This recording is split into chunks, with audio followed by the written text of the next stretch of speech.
Regardez bien ces images. Ces deux jeunes filles ne sont pas venues faire leurs courses.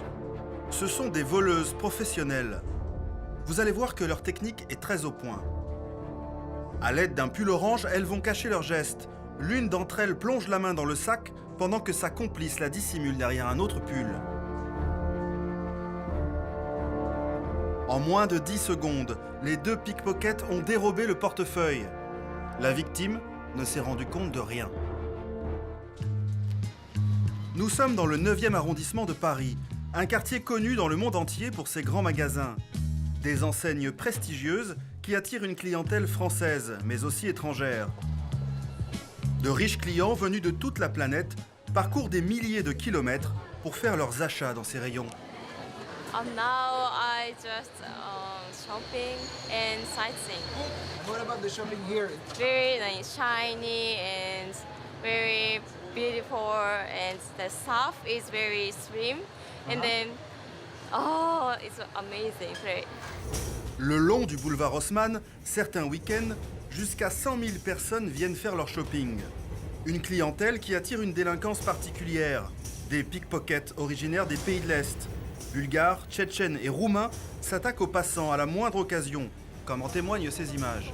Cachée derrière un châle, une pickpocket s'attaque au sac à dos de cette passante. Ces pickpockets traquent leur proie toute la journée. Cette fois, ce sont deux jeunes filles qui emboîtent le pas d'un touriste. Difficile d'ouvrir le sac, elles préfèrent renoncer. Ce n'est que partie remise.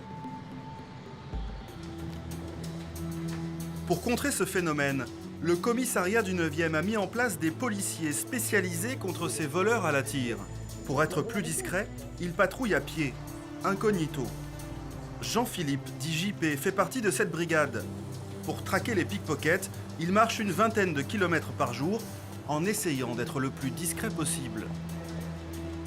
Le but du jeu, c'est de les voir avant qu'eux ils nous voient, parce que quand ils nous voient, c'est trop tard. Afin de ne pas être vu, JP a une technique. Il change sa silhouette. Le soir, il est comme ça, le lendemain, comme ça, et le troisième jour, il peut être encore différent.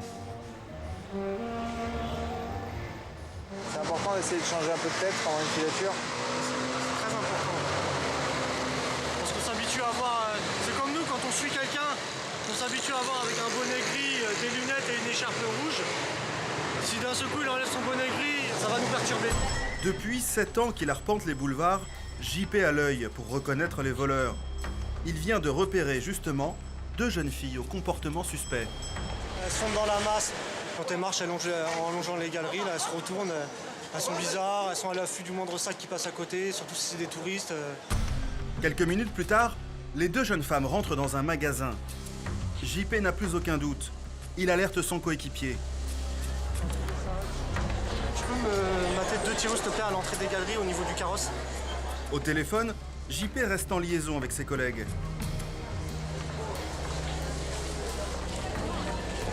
Elle est avec une vieille, ouais. T'as pas les mains? Attends, je regarde si Le couple de voleuses se promène au rayon parfumerie. Elles ont peut-être repéré leur prochaine victime. ça l'arrête.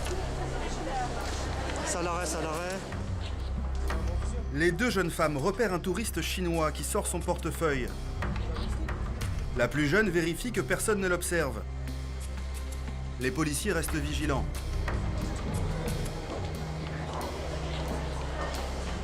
Mais le touriste range son portefeuille. Les deux femmes vont tenter leur chance ailleurs. Elles marchent de boutique en boutique, sans se douter que les policiers les observent. Ça va faire demi-tour, ça va traverser vers le passage du Havre. JP en profite pour changer d'apparence.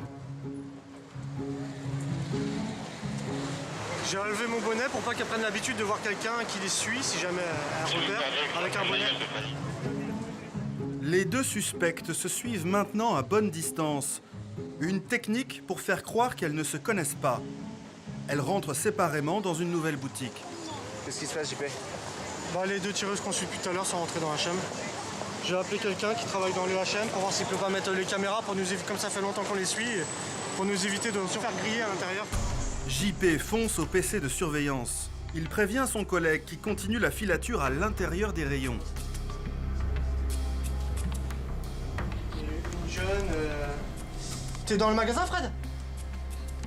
Ah, j'ai un mec qui croit, je les ai croisés sur mon rayon gonzesse, tout seul. Vas-y, remonte, Fred. Les garde pas, je les ai au cam, je les ai nickel au cam. Ça a repéré des Chinoises à la sortie, enfin pas à la sortie, en haut des escalators.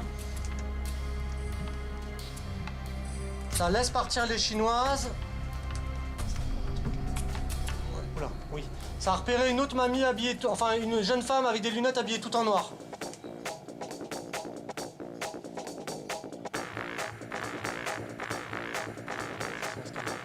Ça va se caler autour de la victime. Ça bosse dedans, la main dans le sac. La voleuse attrape un jean pour couvrir son geste. La victime, elle, ne se rend compte de rien. Regarde, allez, mets ta main là, mets ta main. Allez, on est bon là. Voilà. Ça remet la main dans le sac. Ça va sortir quelque chose. Non, ça fouille. Ça y est, ça sort le morlingue. Ça a sorti le morlingue. Je monte les interpeller. Allez.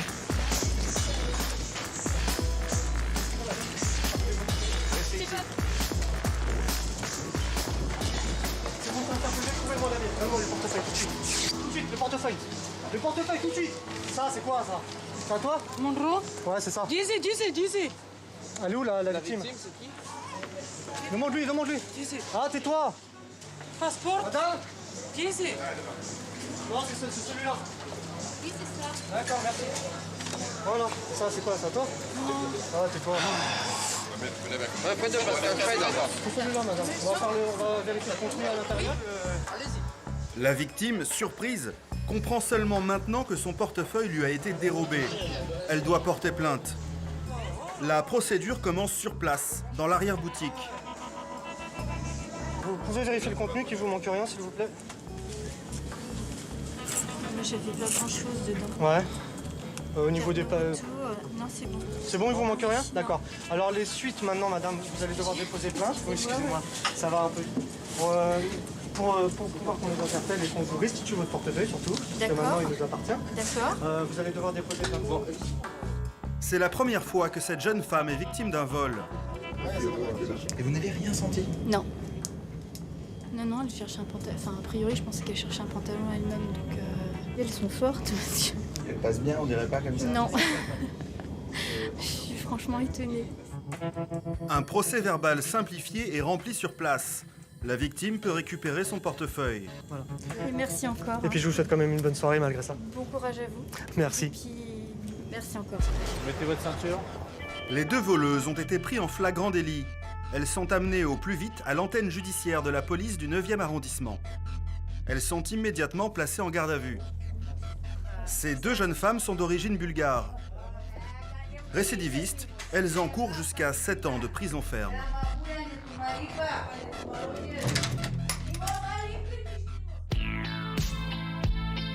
La nuit, quand les grands magasins ferment leurs portes et que les trottoirs se vident, le quartier change de visage.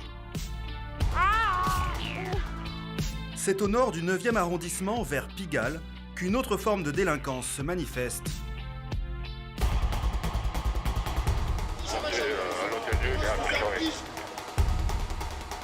Bars, boîtes de nuit et jolies filles attirent une population de fêtards. Mais le quartier est aussi connu pour ses marginaux et ses toxicomanes. À terre, mets-le à terre, mets-le à terre, mets-le à terre, mets-le à terre, mets-le à terre.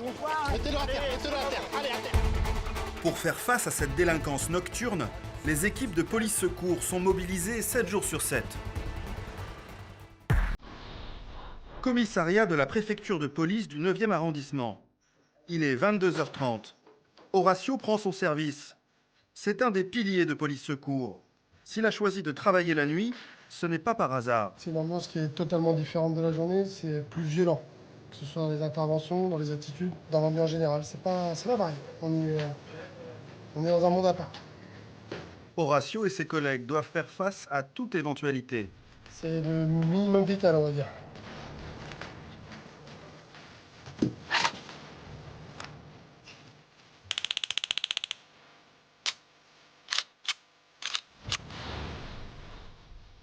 Depuis 12 ans, Horatio a effectué des centaines de patrouilles. Mais vous allez voir que ce soir, il va devoir faire face à une situation inédite.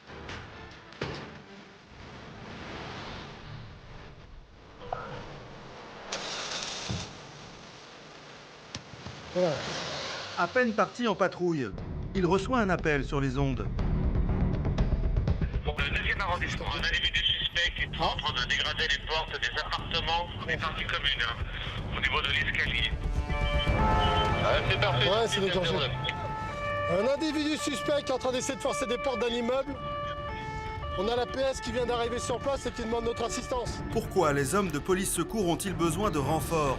Pour le moment, Horacio n'en sait pas plus. Ça sous-entend que c'est un individu dangereux. Ça sous-entend tout et n'importe quoi. Mais on agit toujours par prudence. On considère toujours que c'est une personne dangereuse de prime abord. Sur place, une voiture de police est déjà là. Sans doute celle des hommes qui ont demandé du renfort. Curieusement, dans le quartier, tout est calme. Horacio commence sa progression dans l'immeuble. Oh. Collègue. Au premier étage, il découvre une porte défoncée. Un cambrioleur s'est-il introduit dans l'appartement?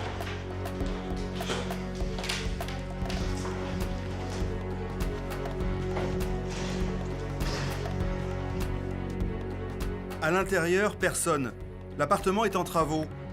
Horacio et son collègue sont sur le point de quitter les lieux, quand soudain ils entendent des cris aux étages supérieurs. Collègue. Ça gueule là.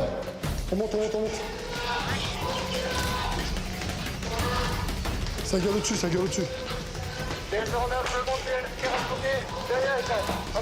On arrive. Putain, ils ont le mec, mais ils sont en demande d'assistance. On est là. On arrive. 5 étages à monter au pas de course.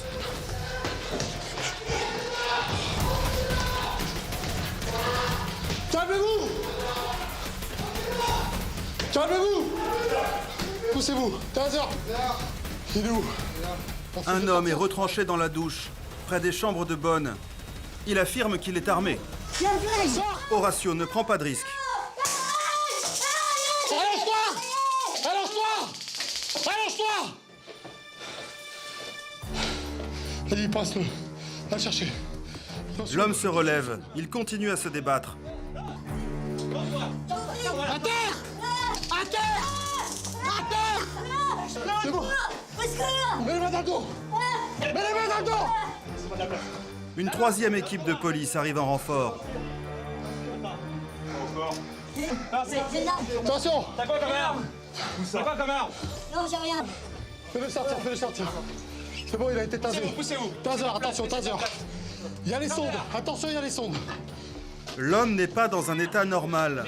Il s'agit sans doute d'un toxicomane. À peine sorti de sa cachette, il redevient agressif. C'est bon. Je vais prendre des cartes, les gars, c'est bon. J'ai un flingue. Attendez. J'ai un flingue. Où il est ton On va flingue? travailler au choqueur. Bouge pas.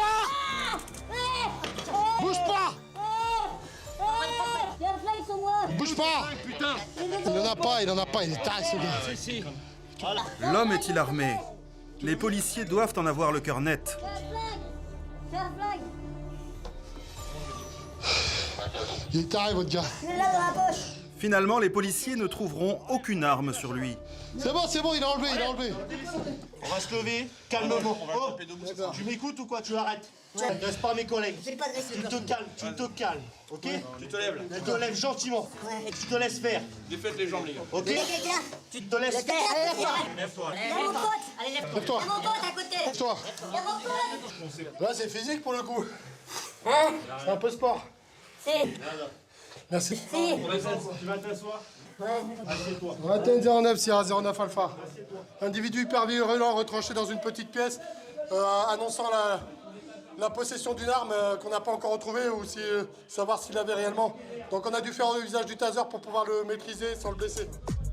Maintenant, le plus dur reste à faire. Il faut descendre 6 étages. Et l'homme n'est pas vraiment coopératif. Alors tu te calmes. C'est bon, tu es. Calme. Attention, doucement les gars, doucement. Non. J'ai rien fait, chef. J'ai rien fait. On le calme. L'espace au 6e étage est minuscule. L'homme ne cesse de se débattre. J'ai rien fait. En douceur, les gars. Tiens, attends. Oh, Juju, en train de lui, tiens. Arrête, tu me touches pas, Juju. Attends. Ne me touche pas. Mets-lui ça sur les jambes, Juju. Mets-lui ça sur les jambes. Serflex. Allonge-le, voilà. Mets-lui serflex autour des chevilles. L'homme ne se calme toujours pas. Il semblerait qu'il soit sous l'emprise de drogue. Il commence à cracher sur les policiers. Il crache dessus. Risquez sur la gueule. Mets-lui sa capuche sur la tête. Prends-le par le serflex. Ça bougera pas. 9 policiers tentent de le maîtriser. La descente commence, mais elle ne va pas se passer tout à fait comme prévu. Je te shoot. Je l'ai là. Allez. Attends, passe devant toi, Fredo, passe devant. Le forcené continue à cracher. C'est mieux. Voilà, c'est bien, voilà, comme ça. Le major de police attrape le suspect par le col. En une fraction de seconde, le toxicomane lui mord le poignet. T'as mordu? Passez devant là, avec quelqu'un avec des gants à la place du major. Le forcené fait une révélation qui change tout. Allez, on lève. La santé du major est en jeu. Si le forcené a dit vrai, peut-être vient-il d'être contaminé par le virus du sida.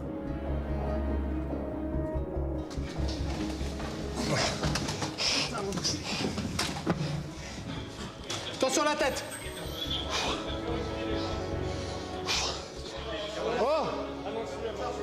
Oh. Le major est blessé. Ce qui est à craindre, c'est qu'apparemment, on n'a pas à cacher que c'est un toxicomane et morsure au sang, c'est tout un processus que l'on doit déclencher dans un milieu hospitalier. Tu me fais venir les SP. Les SP, ce sont les sapeurs-pompiers. Ils vont transporter le major au plus vite pour stopper une éventuelle contamination. En attendant, le major désinfecte la blessure. Mets ça dessus tout de suite et frotte. Frotte ta main. Frotte tes mains et frotte ton poignet avec, s'il te plaît. Les mains sont pas très... Oui, mais ça va désinfecter tes mains, c'est de l'antibactérien. Ça va aller. Pour écarter les curieux, un périmètre de sécurité est installé. Horatio ne s'attendait pas à une interpellation aussi mouvementée. C'est hyper sportif, ça c'est ce qui peut nous arriver de pire. Pire que ça, c'est s'il avait été armé. Donc on a un individu hyper virulent, hyper dangereux, dans un petit renfoncement où on n'a pas d'espace pour pouvoir travailler. Et malgré les entraves aux pieds et aux mains, il a réussi à mordre notre collègue au sang. Donc, ouais, c'est la pire des situations. Je vais crever.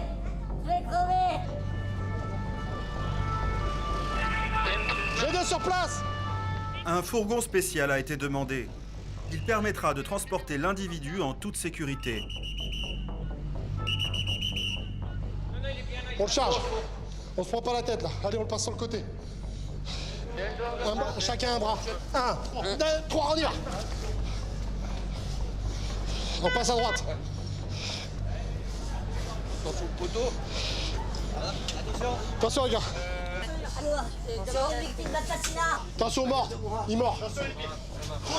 Pose à terre. Laisse fais glisser. Ah, me tue pas. L'homme est conduit à l'unité judiciaire du 9e arrondissement. Mis en cause, entre autres, pour tentative d'empoisonnement, tentative de cambriolage, effraction et dégradation en tout genre, il n'a finalement pas été reconnu responsable de ses actes. Après 3 jours passés dans un hôpital psychiatrique et 3 semaines de suivi, il est finalement ressorti libre. Aux urgences de l'hôpital Bichat, le major vient de subir une prise de sang et un traitement préventif contre le sida.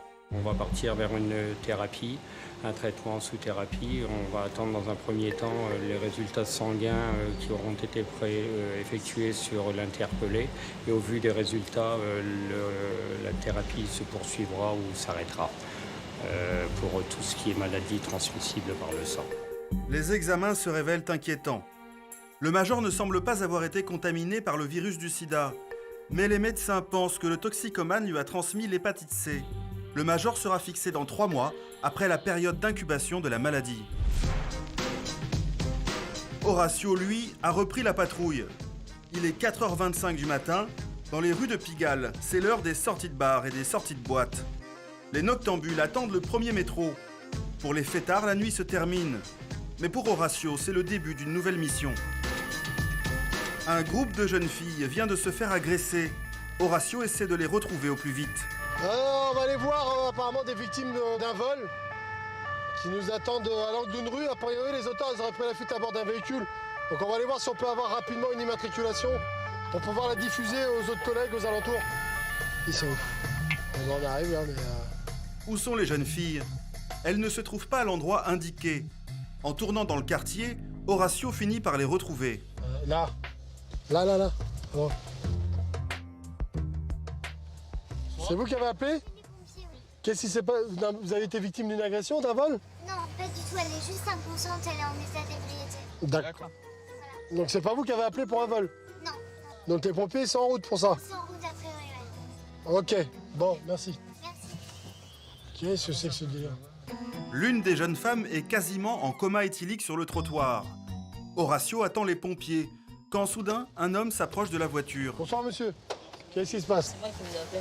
Vous avez été victime d'un vol, c'est ça? C'est pas moi, Qui? c'est les dames qui sont là derrière. Bah apparemment, elles nous disent qu'elles ont pas eu de vol. Ah bah moi j'ai vu que le mec qui s'est servi, il s'est barré.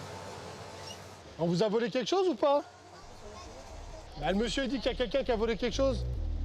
Le témoin affirme qu'elles ont été victimes d'un vol, mais les jeunes filles ne se sont rendues compte de rien. Il vous manque rien dans votre sac? iPod. Merci. Oui, apparemment le monsieur il a vu quelqu'un piquer des affaires dedans et se barrer. Il s'est servi dans le sac derrière, il a pris quelque chose, il s'est vraiment fait en vous avez pas vu? Il a un iPod, un téléphone, avec des écouteurs. D'accord, bon bah voilà. Impossible pour Horatio d'en savoir plus. Les pompiers arrivent. Ils vont prendre en charge la jeune fille mal en point. Bon, les pompiers ils arrivent, ils vont s'occuper d'elle.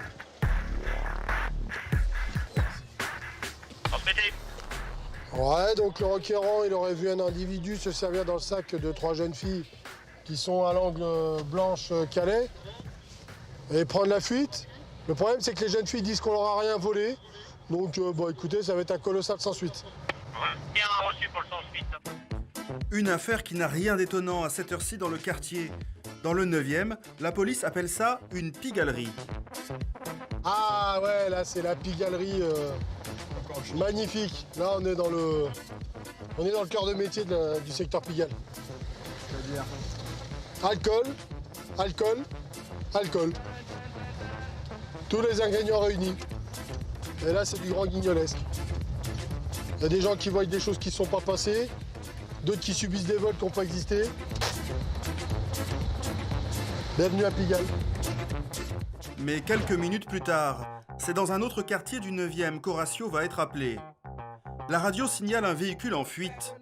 Cette fois, l'affaire a l'air sérieuse.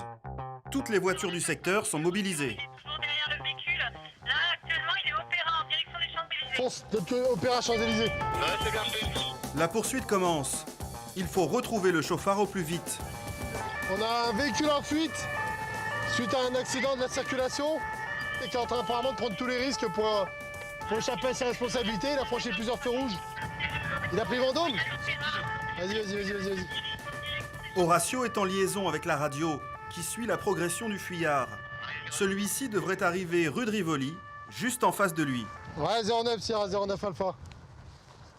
Ouais, je suis actuellement place Concorde. Le requérant il est actuellement devant l'hôtel du Louvre. L'hôtel du Louvre, c'est là-bas. Ouais, c'est suivi. Coup de théâtre. Le fuyard vient de changer de direction. Horatio doit l'intercepter rapidement. La voiture de patrouille fonce à près de 90 km/h dans les rues de Paris, sirène hurlante. Le fuyard a été signalé sur la rive gauche, vers Saint-Germain-des-Prés.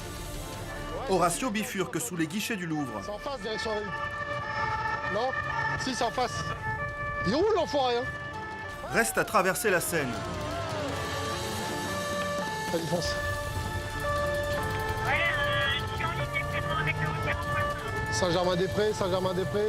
Regarde la valide. C'est à droite.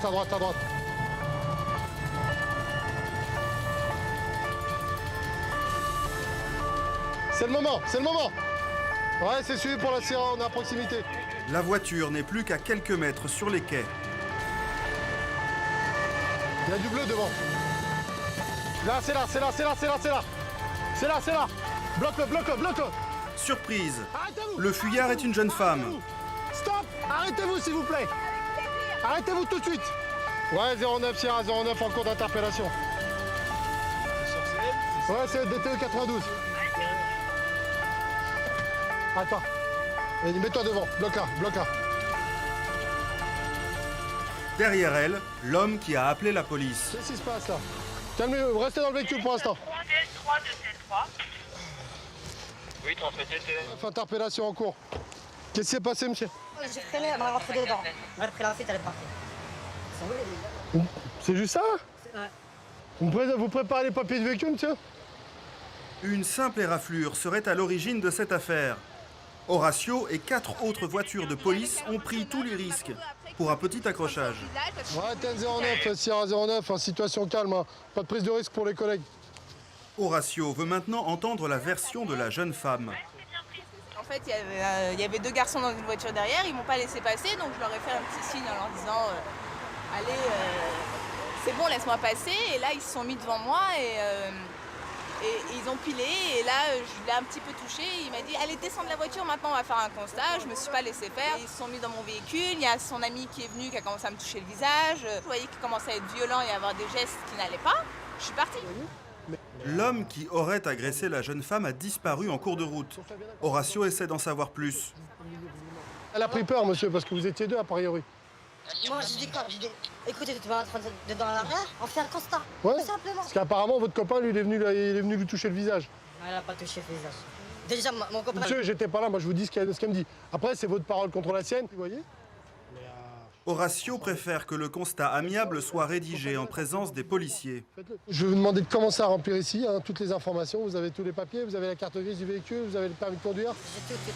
Eh ben alors commencez à remplir l'attestation d'assurance, je vous laisse tout remplir correctement. La tension est retombée. Mais quand il a entendu l'appel sur les ondes, Horatio s'attendait à une affaire beaucoup plus importante. Au téléphone, on nous indique, hein, on nous déclare, on nous signale un véhicule qui prend tous les risques, qui roule à tombeau ouvert, au risque de renverser tout le monde ou de percuter d'autres véhicules. Et à l'arrivée, on n'a pas du tout ça, c'est pas ce qu'on constate. Donc c'est vraiment prendre des risques pour rien. C'est vraiment prendre des risques pour rien. Et c'est des gens qui se mettent en danger pour rien et qui nous mettent en danger aussi pour rien. Est-ce que vous êtes consciente que vous avez fait prendre des risques à la police pour venir vous retrouver? Je suis contente qu'ils nous aient retrouvés. Prendre des risques, j'en suis désolée. Je ne sais pas quels risques ils ont pris, j'ai envie de vous dire. La jeune fille garde le sourire. Grâce aux policiers, elle va pouvoir rentrer chez elle tranquillement. C'est parti, bonne soirée. Merci. Merci, bonne soirée. 3 de C3. Ouais, on a fini avec notre couple infernal.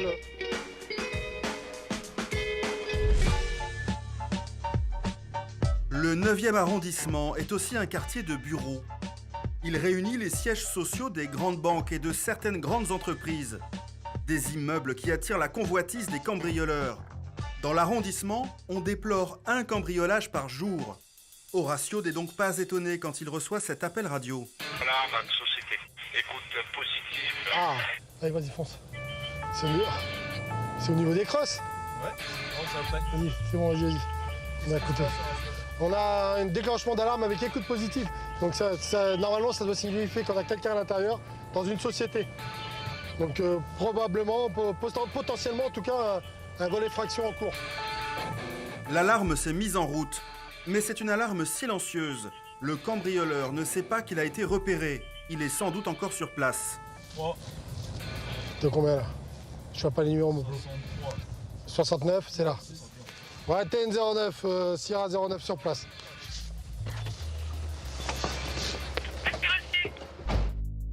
La porte principale a bien été forcée. Au rez-de-chaussée se trouve la cafétéria de l'entreprise. À première vue, rien à signaler.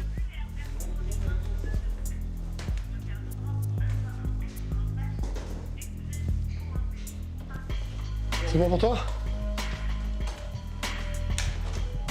TN09, Sierra 09 Alpha. Ouais, donc progression en cours dans l'immeuble. Cette fois, une alarme s'est mise en route. C'est peut-être le cambrioleur qui l'a déclenchée. Vu, vas-y. C'est bon? C'est bon pour toi?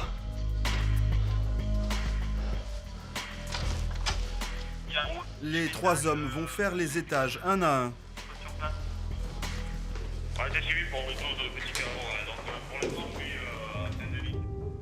Arrivé au 3e, Horatio découvre les dégâts. Il manque le carré. Oh putain, c'est pété ici, c'est bon. C'est bon, il est rentré ici, là. Oh, c'est pété ici aussi. Attends. Johan, c'est pété. On va voir s'il n'y a pas un autre qui se planque à l'intérieur. Oui. Putain, c'est barricadé. Allez, entre. Ah, il a bien pété le mur. Hein. Fenêtre ouverte ou pas, non? Putain, il a barricadé le machin ou quoi? Des dégâts, mais toujours pas de cambrioleur. L'homme a-t-il réussi à se cacher ou à prendre la fuite? TN09, Sierra 09 Alpha. On est au 3e ici. Ouais, transmettez. Ouais, donc progression en cours dans l'immeuble. Pour l'instant, on a 2 bureaux fraqués. Oui, non, mais là, on a pile poil un vol effraction. Donc l'individu s'est introduit dans l'immeuble en forçant la porte d'entrée. Il a visiblement déclenché l'alarme, mais ça l'a pas effrayé plus que ça, vu qu'il a quand même travaillé. Il a travaillé ici au 3e étage. Pour pénétrer dans le bureau, il a pété, comme vous voyez, le mur. Horatio continue les recherches. Il doit absolument savoir si le cambrioleur est encore dans les lieux. C'est ce qu'on appelle sécuriser les locaux. Et on va continuer. Pour le moment, personne. Mais Horatio doit absolument tout vérifier. Il reste encore un endroit à visiter. Tu peux aller voir ce que c'est là-bas? Le parking. L'homme a peut-être réussi à se cacher dans un local technique.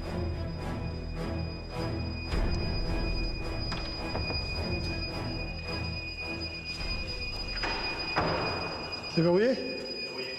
Donc c'est genre, ça d'ici qu'il est monté, quoi. Non, il y avait un autre escalier qui descendait ou pas? T'es sûr? Non, mais il y a un autre accès de l'autre côté.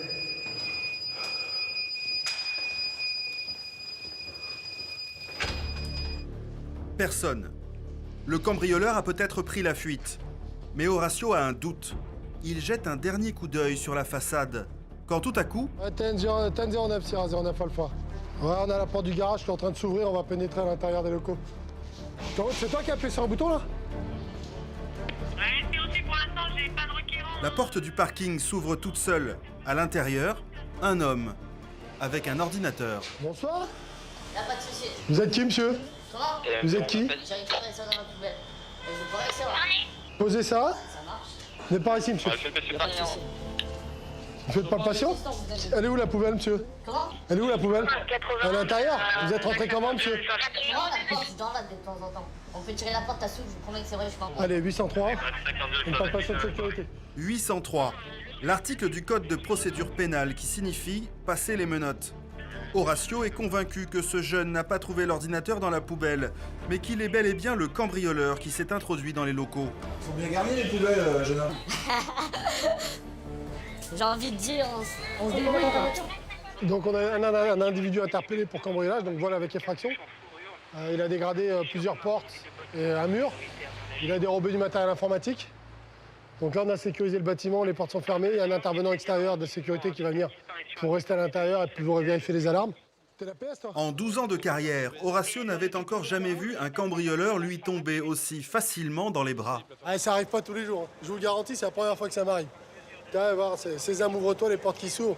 L'individu qui nous tombe dans les mains, avec l'écran dans les mains et qui nous avoue avoir volé. Et au départ, il nous dit qu'il l'a trouvé, puis finalement, il a reconnu qu'il avait volé au 5e étage. Donc, même à l'école de police, j'ai jamais été confronté à ce cas-là. Donc, non, c'est tant mieux, hein. On a le droit aussi de ne pas prendre de risques dans notre métier. Le jeune homme, toujours aussi détendu, est emmené au commissariat. Je pense qu'il va être placé en garde à vue. Et en toute logique, mais c'est pas moi qui prends la décision, en toute logique, il devrait être déféré au parquet à l'issue de sa garde à vue. Jugé devant un tribunal, le cambrioleur, qui n'en était pas à son coup d'essai, a écopé de 3 mois de prison ferme.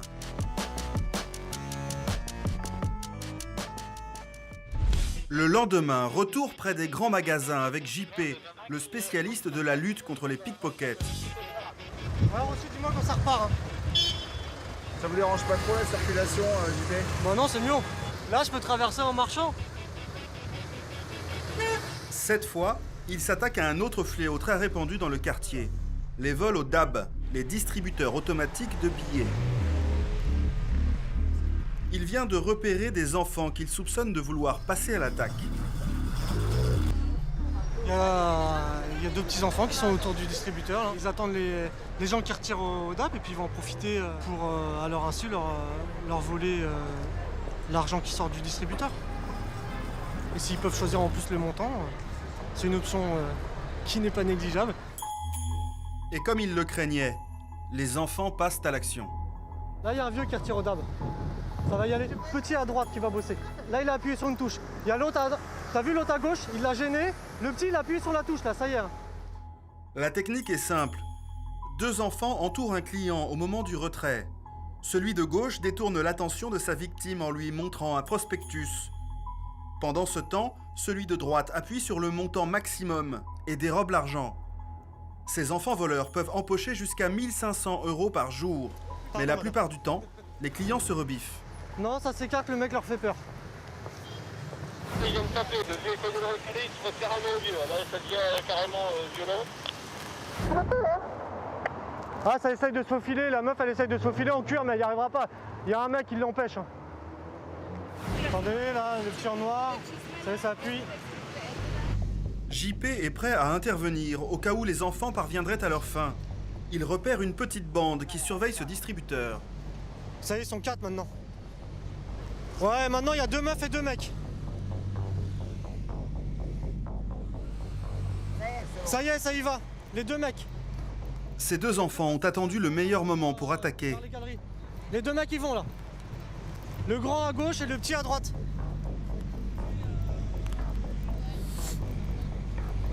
Ça y est, ça a appuyé. Il y a un mec derrière. Il y a un mec derrière qui va les dégager. Cet homme en doudoune est un vigile de la banque. Contrairement à ce que pensait JP, il ne fait rien contre les voleurs. Ça a appuyé sur le bouton, hein, ça reste à proximité de la meuf. Le plus grand à gauche a déjà appuyé sur le montant. La carte bleue de la jeune femme ressort. Elle pense que l'opération est annulée. Alors qu'en fait, les billets s'apprêtent à sortir. Les voleurs s'en emparent. Quand JP intervient.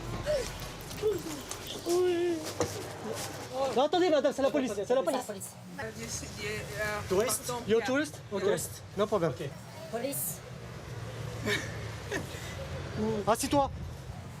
Assis-toi, toi aussi. Assis! La femme est une touriste espagnole de passage à Paris. Ce qu'on va faire, on va au commissariat, vous allez déposer plainte, on va vous restituer votre argent. D'accord? Ça ira? Les voleurs ont dérobé 50 € à cette touriste. Pour y parvenir, ils n'ont pas hésité à cracher sur le clavier et l'écran du distributeur. Il crache. Comme ça, la dame elle fait « Ah, mais c'est dégueulasse, je me barre ». Elle se barre encore plus vite. Et eux restent sur le DAB en attendant que les billets sortent. T'as un laps de temps de 10 secondes, quoi, à peu près. Donc elle a récupéré sa carte, elle fait quoi? Comment ça se fait que j'ai récupéré ma carte? Eux, ils arrivent, ah, c'est dégueulasse, hein, madame, s'il vous plaît.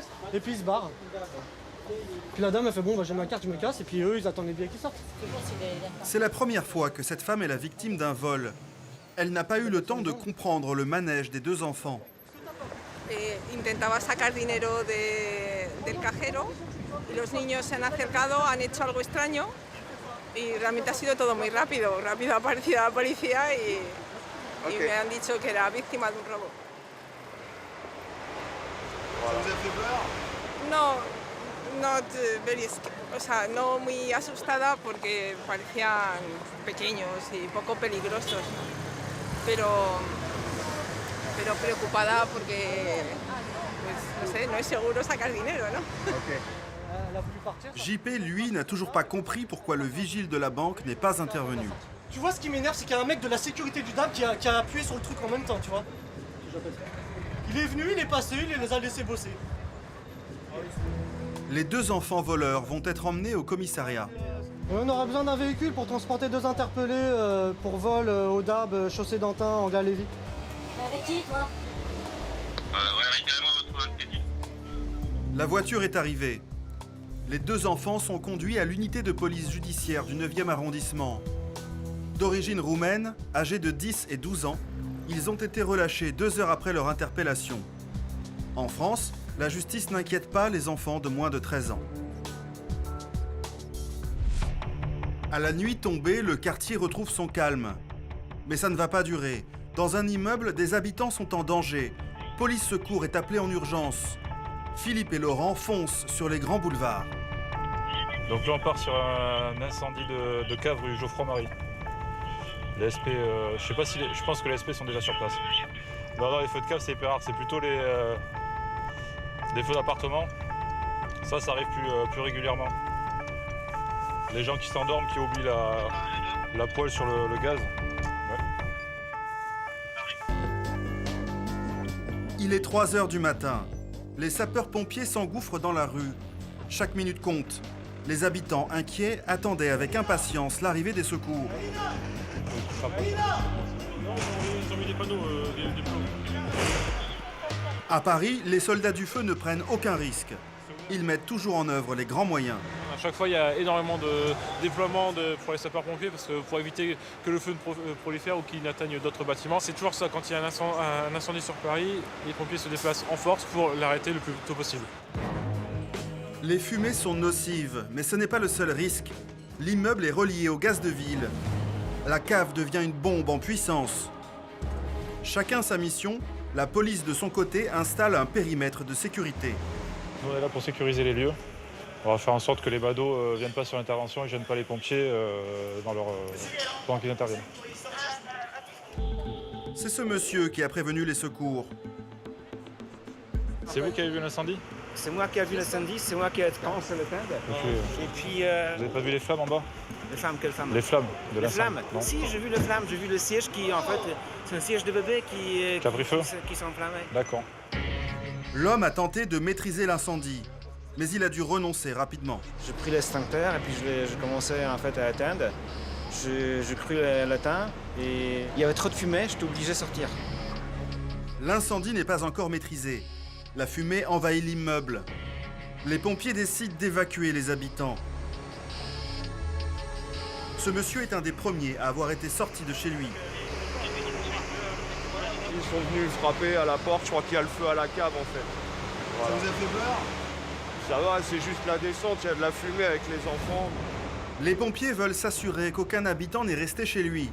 Ils vérifient tous les étages. Je sais qu'il y a des voisins en face. D'accord. Et vous êtes combien dans votre famille là? 4. Vous êtes 4? Là, votre père est chercher qui? Le petit garçon et la maman.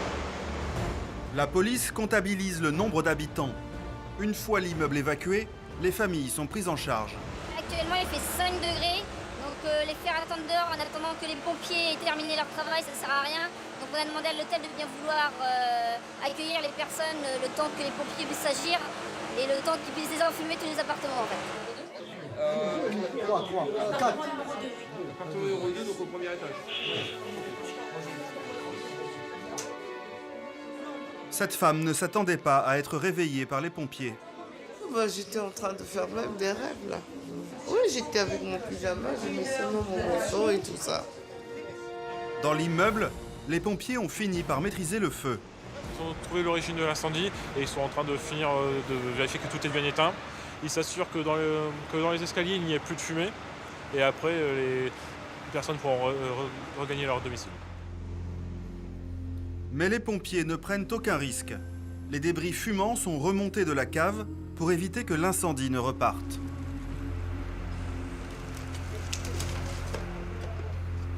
Il est 4 heures du matin. Les familles sont invitées à regagner leur immeuble. Le périmètre de sécurité est toujours en place, mais à cette heure tardive, certains fêtards ne comprennent pas toujours ce qui se passe.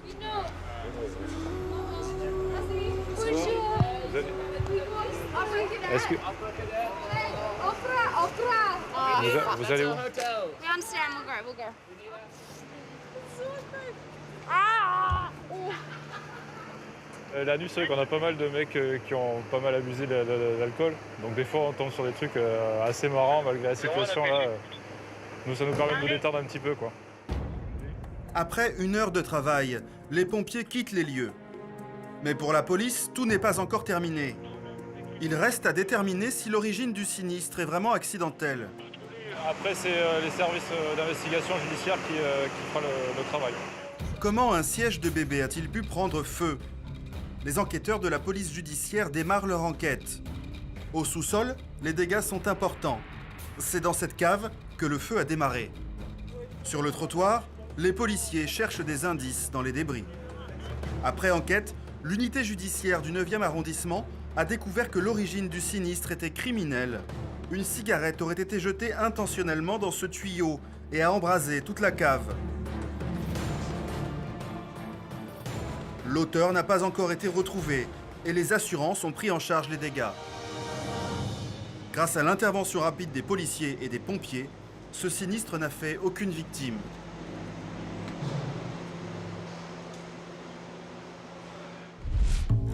À l'autre bout de l'arrondissement, Horatio reçoit un nouvel appel radio. Un appel SP pour une personne coincée dans une cabine d'ascenseur au niveau d'un parking.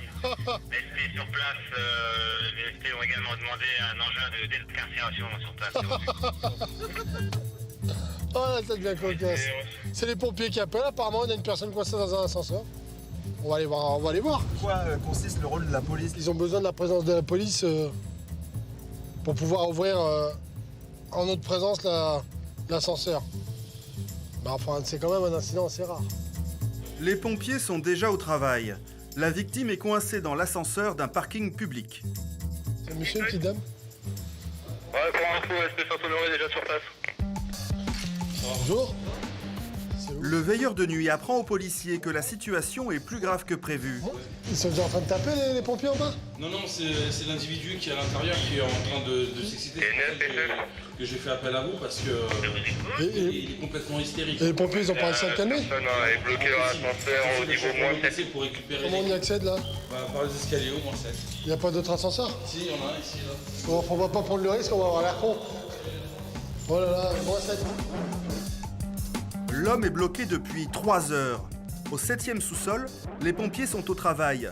Ils tentent d'accéder à la salle des machines pour débloquer l'ascenseur.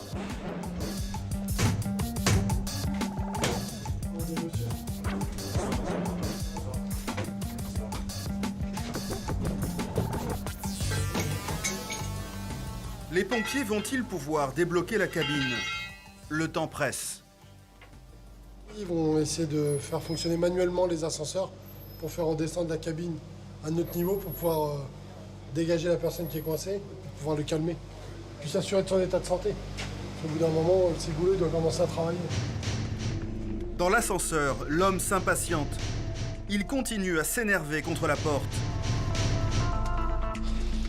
Montez au niveau moins 5 pour parler avec lui, pour le calmer un peu là. Quelques minutes plus tard, les pompiers parviennent à débloquer manuellement l'ascenseur. La cabine remonte lentement. Le pompier parvient enfin à ouvrir la porte. Ah ouais, d'accord. Ah ouais, bah. Ah ouais. Pourtant, c'est comme ça. Curieusement, l'homme a le visage en sang, mais ce n'est pas tout. La cabine a été complètement saccagée.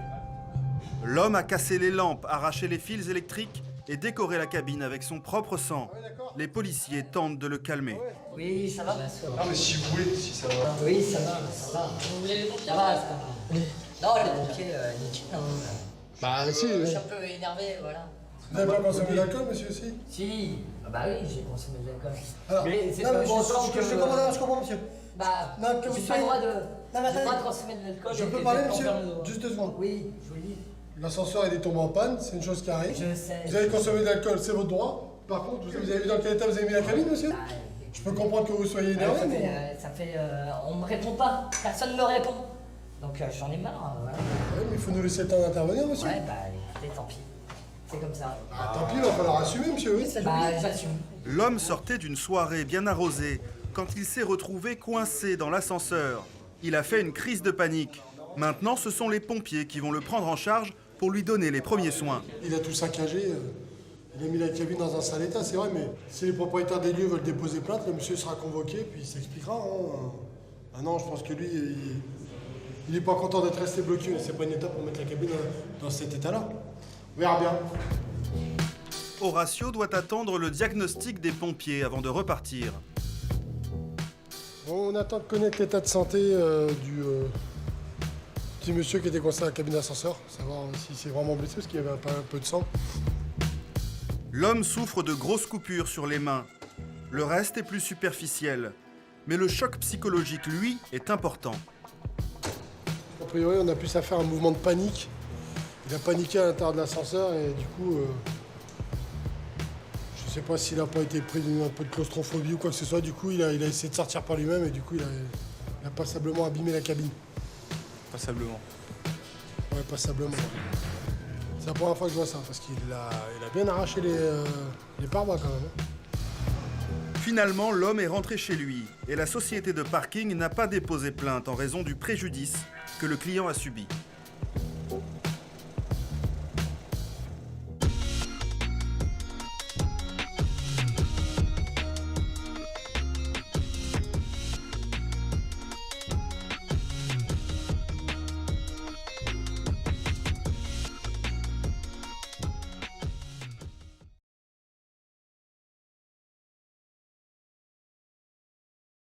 Now I just shopping and sightseeing. What about the shopping here? Very shiny and very beautiful, and the stuff is very slim, and then it's amazing place. Le long du boulevard Haussmann, certains oui. C'est important d'essayer de changer un peu de tête pendant une filature. Très important. Parce qu'on s'habitue à voir, c'est comme nous quand on suit quelqu'un, on s'habitue à voir avec un bonnet gris, des lunettes et une écharpe rouge. Si d'un seul coup il enlève son bonnet gris, ça va nous perturber. Depuis 7 ans qu'il a... Jeune, T'es dans le magasin, Fred?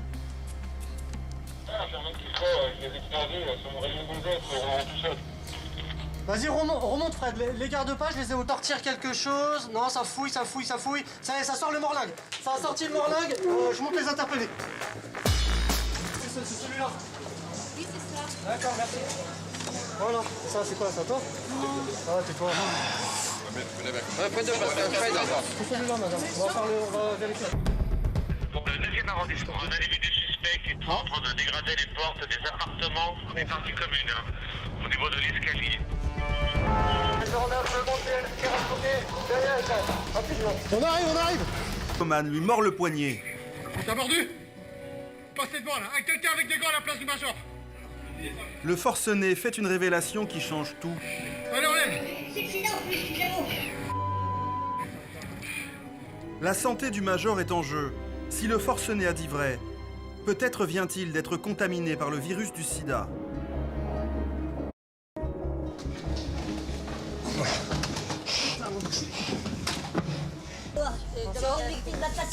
Attention, mort. Il mord. Laisse faire glisser. L'homme se sont rendus compte de rien. Il vous manque rien dans votre sac? iPod. Merci. Oui, apparemment le monsieur il a vu quelqu'un piquer des affaires dedans et se barrer. Il s'est servi dans le sac derrière, il a pris des clés, il s'est vraiment fait en vous l'avez pas eu? Il a encore un iPod, un téléphone, avec des écouteurs. D'accord, bon bah voilà. Les voitures du secteur sont mobilisées. Fonce, Opéra Champs-Élysées. Pas étonné quand il reçoit cet appel radio. Voilà, notre société. Écoute positive. Ah, allez vas-y fonce. Faut bien garder les poubelles, jeune homme. J'ai envie de dire, on se débrouille. Donc on a un ananas. Ils viennent taper, le vieux essaie de le reculer, il se fait carrément vieux. Là, ça devient carrément violent.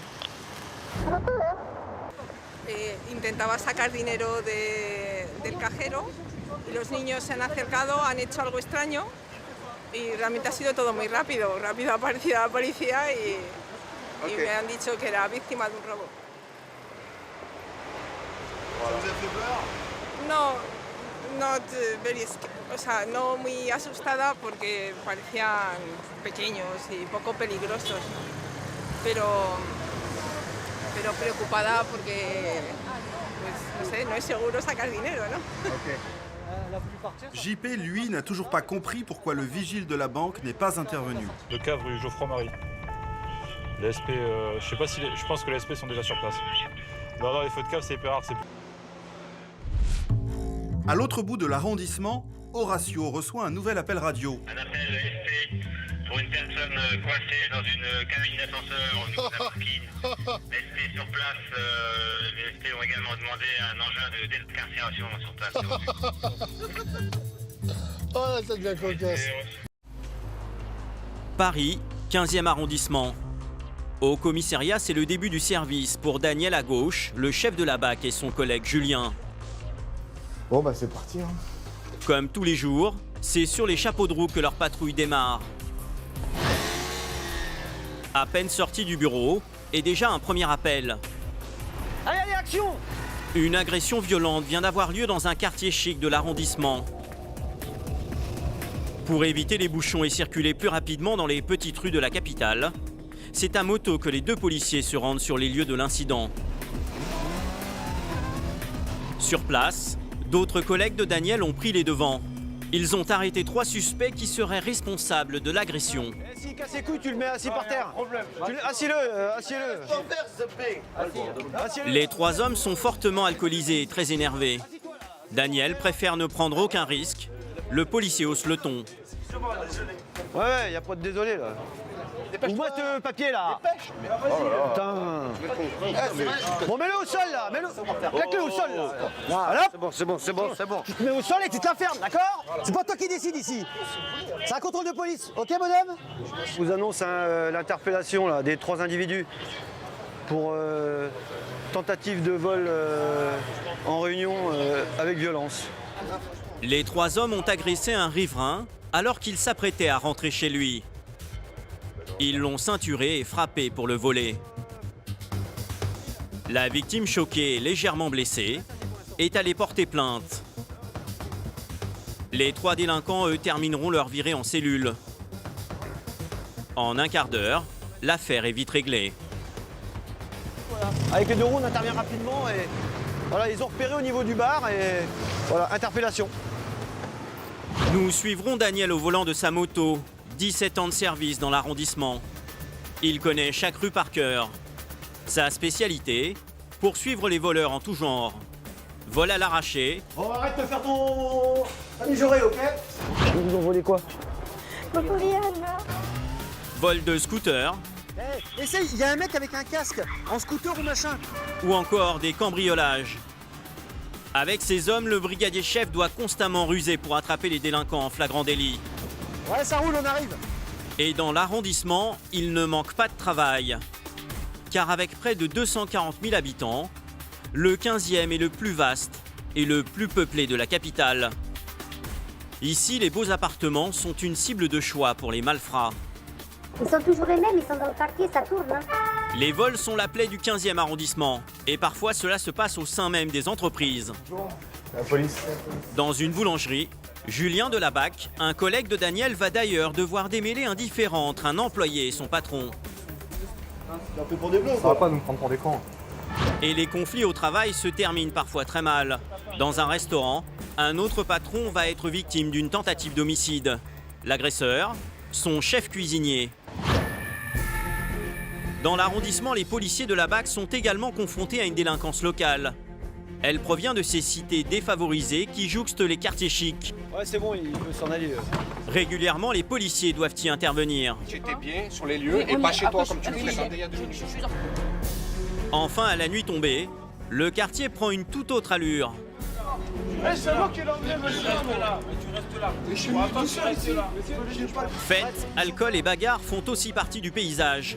Avec Charlie, nous découvrirons l'envers de ces nuits agitées. Ils ont fumé tout le monde. Là, sur le courbe. En fait, ils ont tapé la Clio qui est là. D'accord. Paris, 15e arrondissement.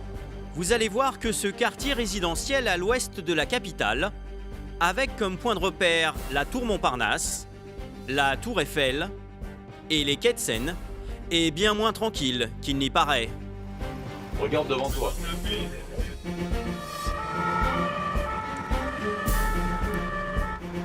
Le plus dur commence. Retour au commissariat du 15e arrondissement. Ce matin, Daniel a convoqué plusieurs de ses hommes. Il a un souci car depuis quelques mois dans ce quartier, le nombre de 2 roues volées est en augmentation. Il y aurait en moyenne un scooter dérobé tous les jours. Un chiffre impressionnant. Alors les policiers sont à l'affût. Ils ciblent des bandes qui viennent se servir dans l'arrondissement. Les mecs en bécane là qui tapent les motos là, ils ont tapé sur le 7 et il y a une main courante là, ils mettent tous les horaires, ils sont passés par Mode Piquet, par Commerce, rue du Hameau, tout ça à CBR. C'est parti pour une nouvelle chevauchée.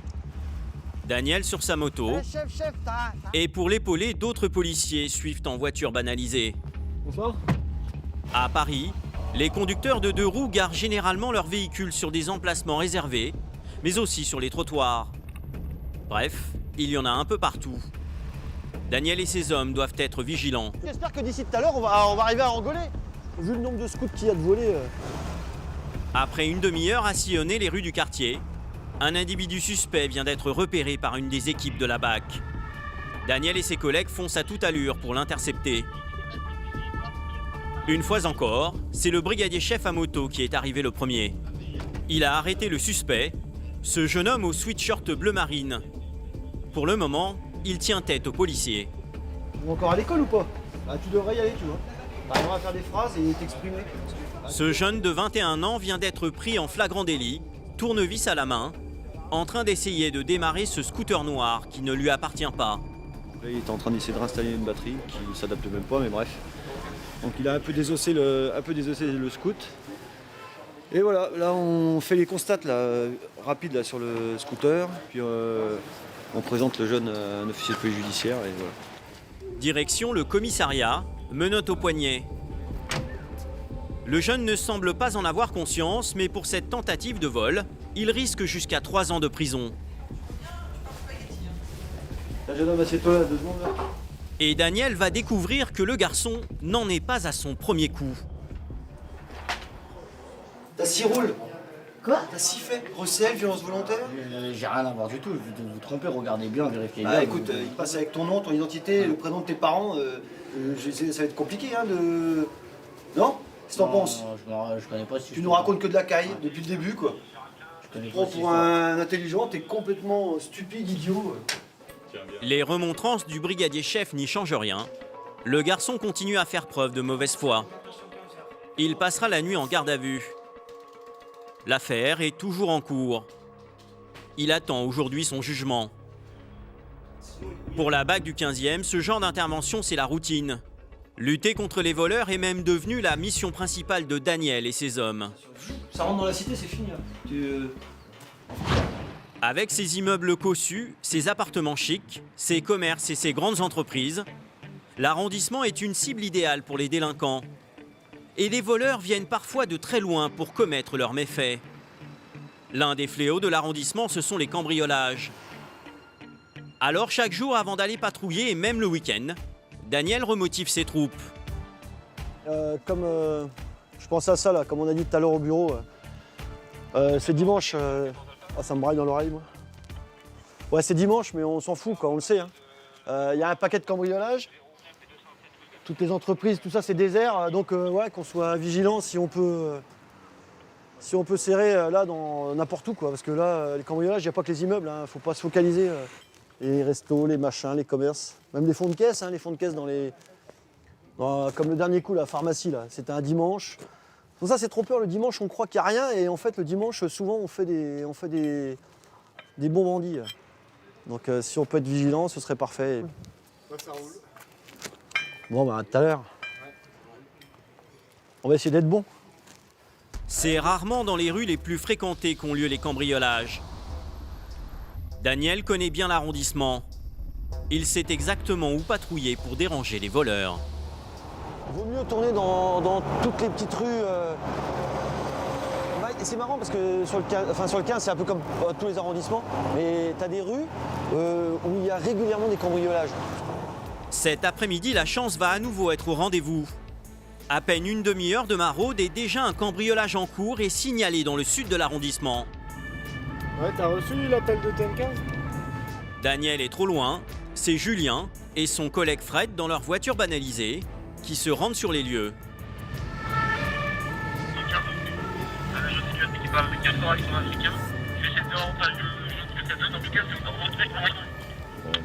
Ouais, reçu TM. Le cambriolage se déroule dans une grande entreprise. Ce sont des bureaux qui peuvent contenir des documents confidentiels. Les policiers doivent faire vite.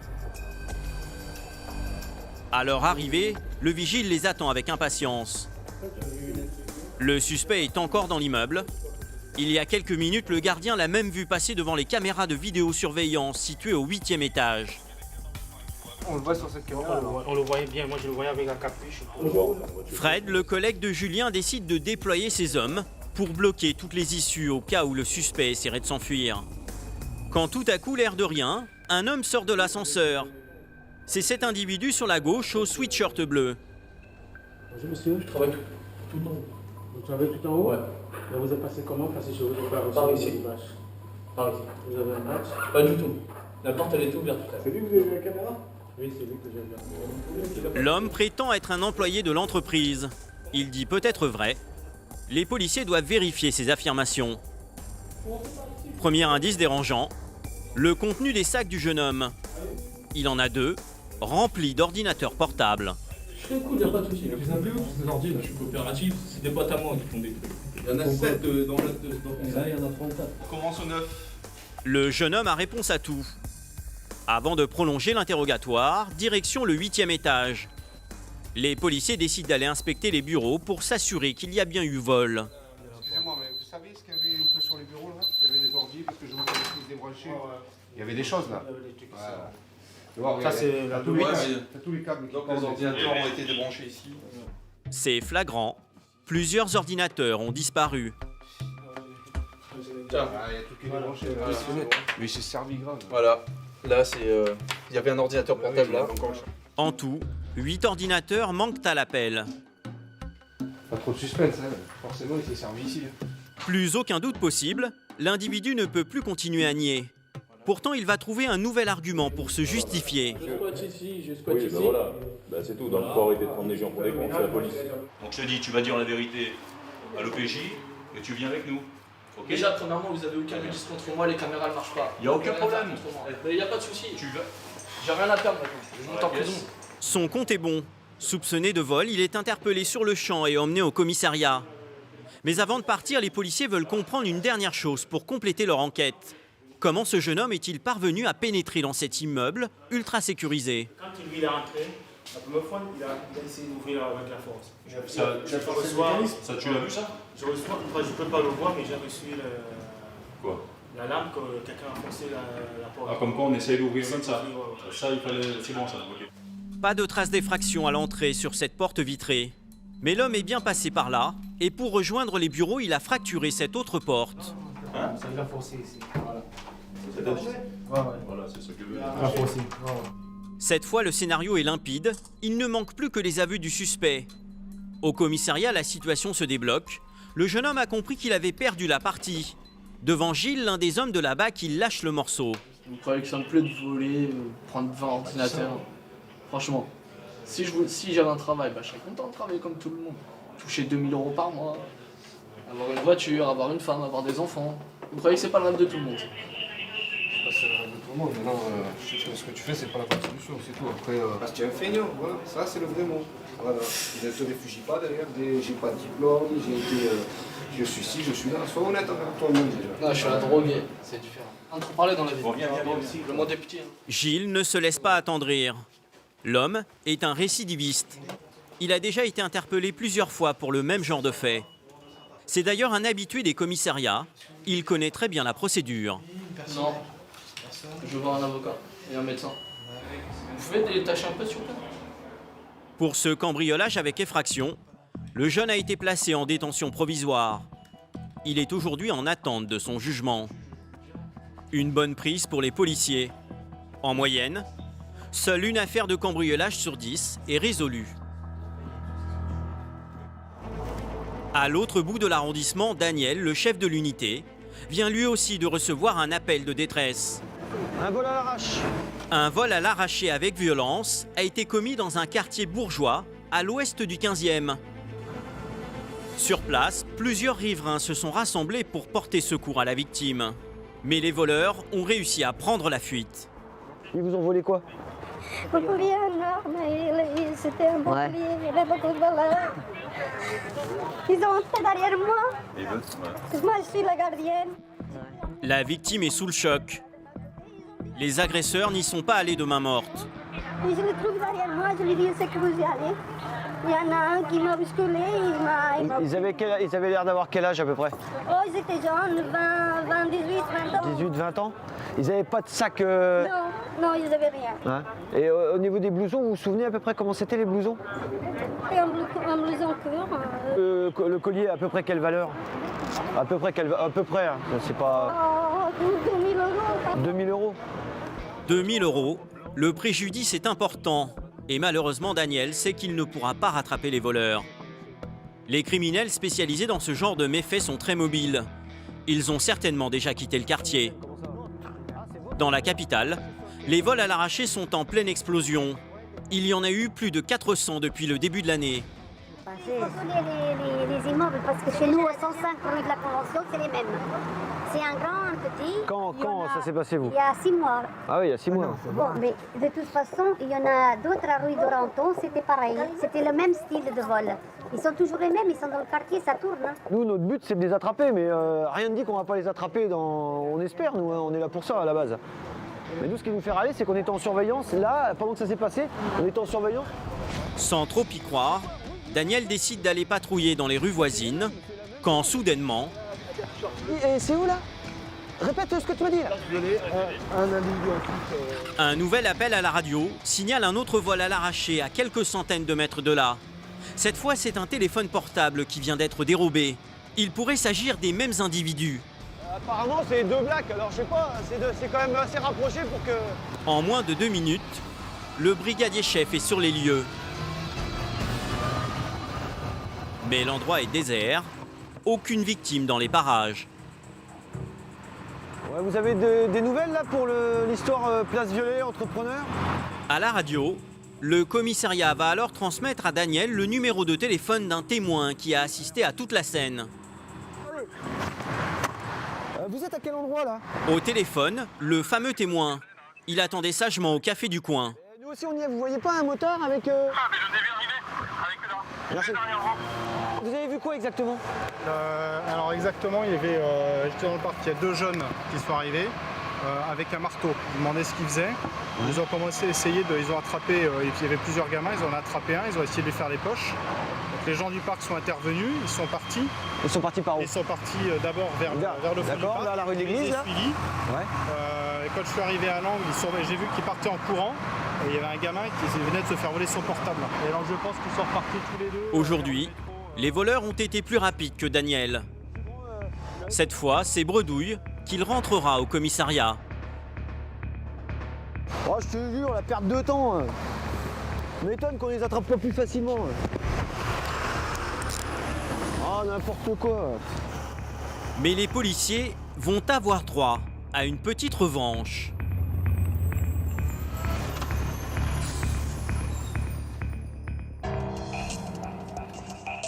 Le lendemain matin, c'est Charlie, l'adjoint de Daniel, qui est de service. À sa droite, en veste blanche, Sébastien. Il est 10 h quand une plainte pour un racket en cours est signalée à la radio. Pour le 15e, un racket pour des produits. Alors, place Ballard, les auteurs viennent juste de prendre la fuite et la victime les poursuit dans la rue. Un jeune garçon vient de se faire dépouiller. On lui aurait volé de l'argent et un vêtement de marque. Les policiers ont le signalement des agresseurs, ils doivent aller vite. La victime est peut-être en danger. Deux Africains là, qui ont tiré un mec à Ballard, il les a suivis jusqu'à dans la rue Vasco de Gama. Sab, Charlie. En quelques minutes, c'est une chasse à l'homme qui s'improvise dans les rues du 15e arrondissement. À 100 à l'heure, les policiers prennent tous les risques. Charlie n'hésite pas à traverser une station-service pour gagner du temps. Dégage là, dégage! Cette fois, les délinquants ne doivent pas lui échapper. 15 bas 15, individu repéré. Attention, t-shirt jaune. Dans le cimetière. Dans le cimetière, le pauvre, là, cimetière le pauvre. T-shirt jaune et t-shirt gris. Ça va se faire l'arracher. Passe par là, Seb. Sébastien décide de partir à pied à la poursuite de l'un des agresseurs. Il se serait réfugié dans ce cimetière. Après une course effrénée, il finit par rattraper le fuyard. Mais problème, le jeune garçon prétend être la victime du racket. Qu'est-ce que t'as dit au 17? J'ai dit, il a essayé de me racketter. Il t'a racketté quoi? Ma casquette Gucci, 15 €. Apparemment, c'est la victime. Ça, c'est la victime. Il part en courant avec le mec et apparemment, il me dit qu'il vient de faire le 17 avec ton téléphone. Les deux agresseurs sont toujours en fuite. Sans attendre, Gilles et Julien partent à leur recherche. Un mini-rodéo s'organise en plein cimetière.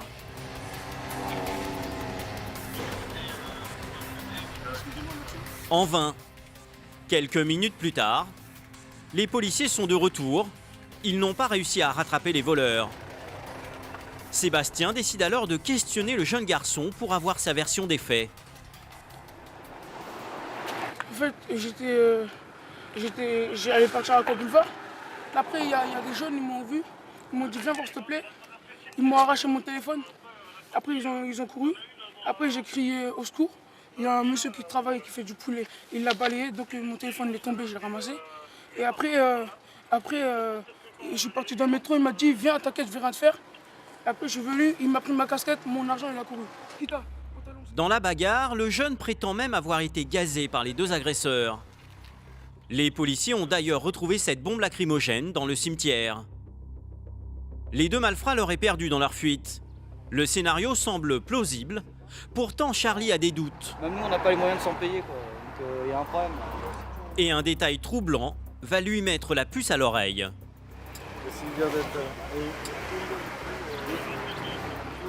Ils sentent pas la gazeuse. Ils sentent pas la gazeuse. Mais on voit dans le métro. On voit quoi? Et tu t'es lavé comment? Je me suis pas lavé. Pourquoi tu sens plus? Le garçon affirme avoir été gazé par ses agresseurs, or ses vêtements ne sentent rien. Et un autre détail va remettre en cause sa version. Dans sa sacoche, les policiers tombent sur un téléphone dernier cri, encore dans son emballage d'origine. Et ils te volent une casquette, mais ils te volent pas l'iPhone 5. Non, mais parce que c'est bizarre, hein. T'as rien à me dire là? Genre toi t'as un iPhone 5 toi. T'as quel âge? À 14 ans t'as un iPhone 5. Ça c'est pas moi, c'est mon grand frère. C'est mon grand frère. L'histoire du garçon est de plus en plus louche. Très vite, sous la pression, il va tout avouer. Il va raconter aux policiers qu'il tentait de revendre un téléphone volé. En fait, mon grand frère il a acheté son iPhone sur le bon coin. Ouais. Et celui-là, l'iPhone 5. Ouais. Il est tombé sur un iPhone volé. Ouais. Donc moi je l'ai remis sur le bon coin. Ouais. Celui-là, j'ai remis sur le bon coin. Ouais. Et après, moi et le mec, on s'est donné rendez-vous. Ouais. Il a essayé de me le prendre. Celui-là, l'iPhone, vous avez vu la boîte? Ouais, elle a abîmé, ouais, je vois ça. Donc c'est le mec qui avait là, il a essayé de te le péter, c'est ça? Après, il y a quelqu'un qui l'a mis un crochet. En quelques minutes, l'adolescent est passé du statut de victime de racket à celui de reseller présumé. Pas de chance pour lui. Ses acheteurs étaient eux aussi des voleurs. Mec, mais c'était vous à l'échec quand même, tu vois pas que... Tu as quel âge? 14 ans? Tu vas vendre un téléphone volé à des mecs qui sont... C'est mon frère, mon frère. C'est finalement au poste de police que l'adolescent finira la journée. Derrière cette histoire de racket, se cachait en fait un petit trafic de téléphones portables. Ce garçon de 14 ans vient du nord de Paris. Comme il est mineur, il échappera à la sanction. Quelques heures plus tard, il sera remis à ses parents au commissariat. Dans le 15e arrondissement, sur l'ensemble des vols répertoriés, près de la moitié concernent des téléphones portables. Ce sont bien souvent des vols à l'arraché commis avec violence par des délinquants qui viennent des quartiers défavorisés de la banlieue parisienne. Mais l'arrondissement abrite également une délinquance locale. Parmi les points chauds, plusieurs cités sensibles, donne du fil à retordre aux policiers de la BAC. Ouais, ils descendent sur le boulevard Lefebvre, c'est ça? Prenez les maréchaux et nous on va passer à l'intérieur. Ouais, ça roule. Daniel connaît bien ces cités. Il est appelé à y intervenir régulièrement. Cet après-midi, une nouvelle agression vient d'être signalée dans un stade situé au pied de l'une d'entre elles. Une fois encore, c'est une tentative de vol avec violence. La victime s'en sort avec une grosse frayeur et quelques égratignures. Et voilà, après ils m'ont cherché. Ils faisaient style, ils voulaient arrêter, mais non en fait, non. Et, Parce que nous, on y était. Oui. C'est vous la police? Ouais, la police, ouais. Qu'est-ce qui vous est arrivé? Il y a une bande de petits gamins, je sais pas, c'est pas dur, hein, ils étaient genre, je sais pas, 10 ans, 12 ans. Et ils m'ont pris ma sacoche, du coup je les ai coursés, on est allé. C'est quoi comme individu? À quoi il ressemble? Grosso modo. Un petit black. Ouais, il y en avait un mec, un petit indien. Est-ce qu'ils ont des couleurs flashy sur eux? Ils sont en Ouais, short, un t-shirt. ils sont en jogging, Il y en avait un, il avait un t-shirt jaune, je crois. T-shirt jaune, il y en a un. Ouais, et il avait un petit black avec un jogging Adidas. Les agresseurs ont détalé. Mais Daniel est sûr qu'il s'agit d'une bande du quartier.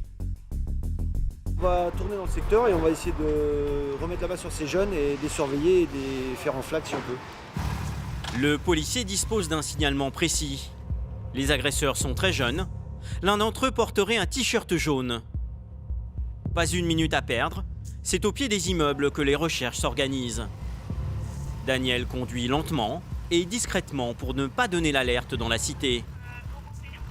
Une tactique qui va payer. À l'entrée d'une cage d'escalier, un premier groupe semble correspondre au signalement.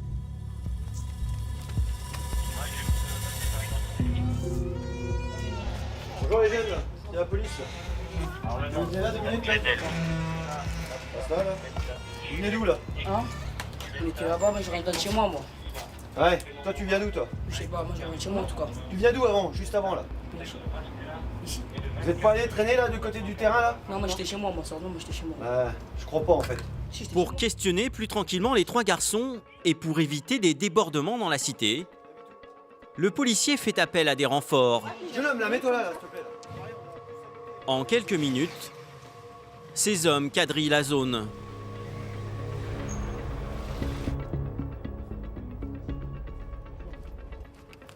On va se mettre à l'extérieur, attention que... Il y en a un qui reste avec eux là? C'est Gilles qui reprend l'interrogatoire. Un détail l'intrigue. Ces traces de sang sur le t-shirt blanc de l'un des 3 garçons. Le sang que tu as sur toi, c'est son sang. On est d'accord. Donc tu étais bien sur les lieux et pas chez toi comme tu le fréquentais il y a 2 minutes. Je suis sorti de chez moi parce qu'ils m'ont appelé. Mais je suis sorti de chez moi parce qu'ils m'ont appelé. Ils m'ont volé mon sac.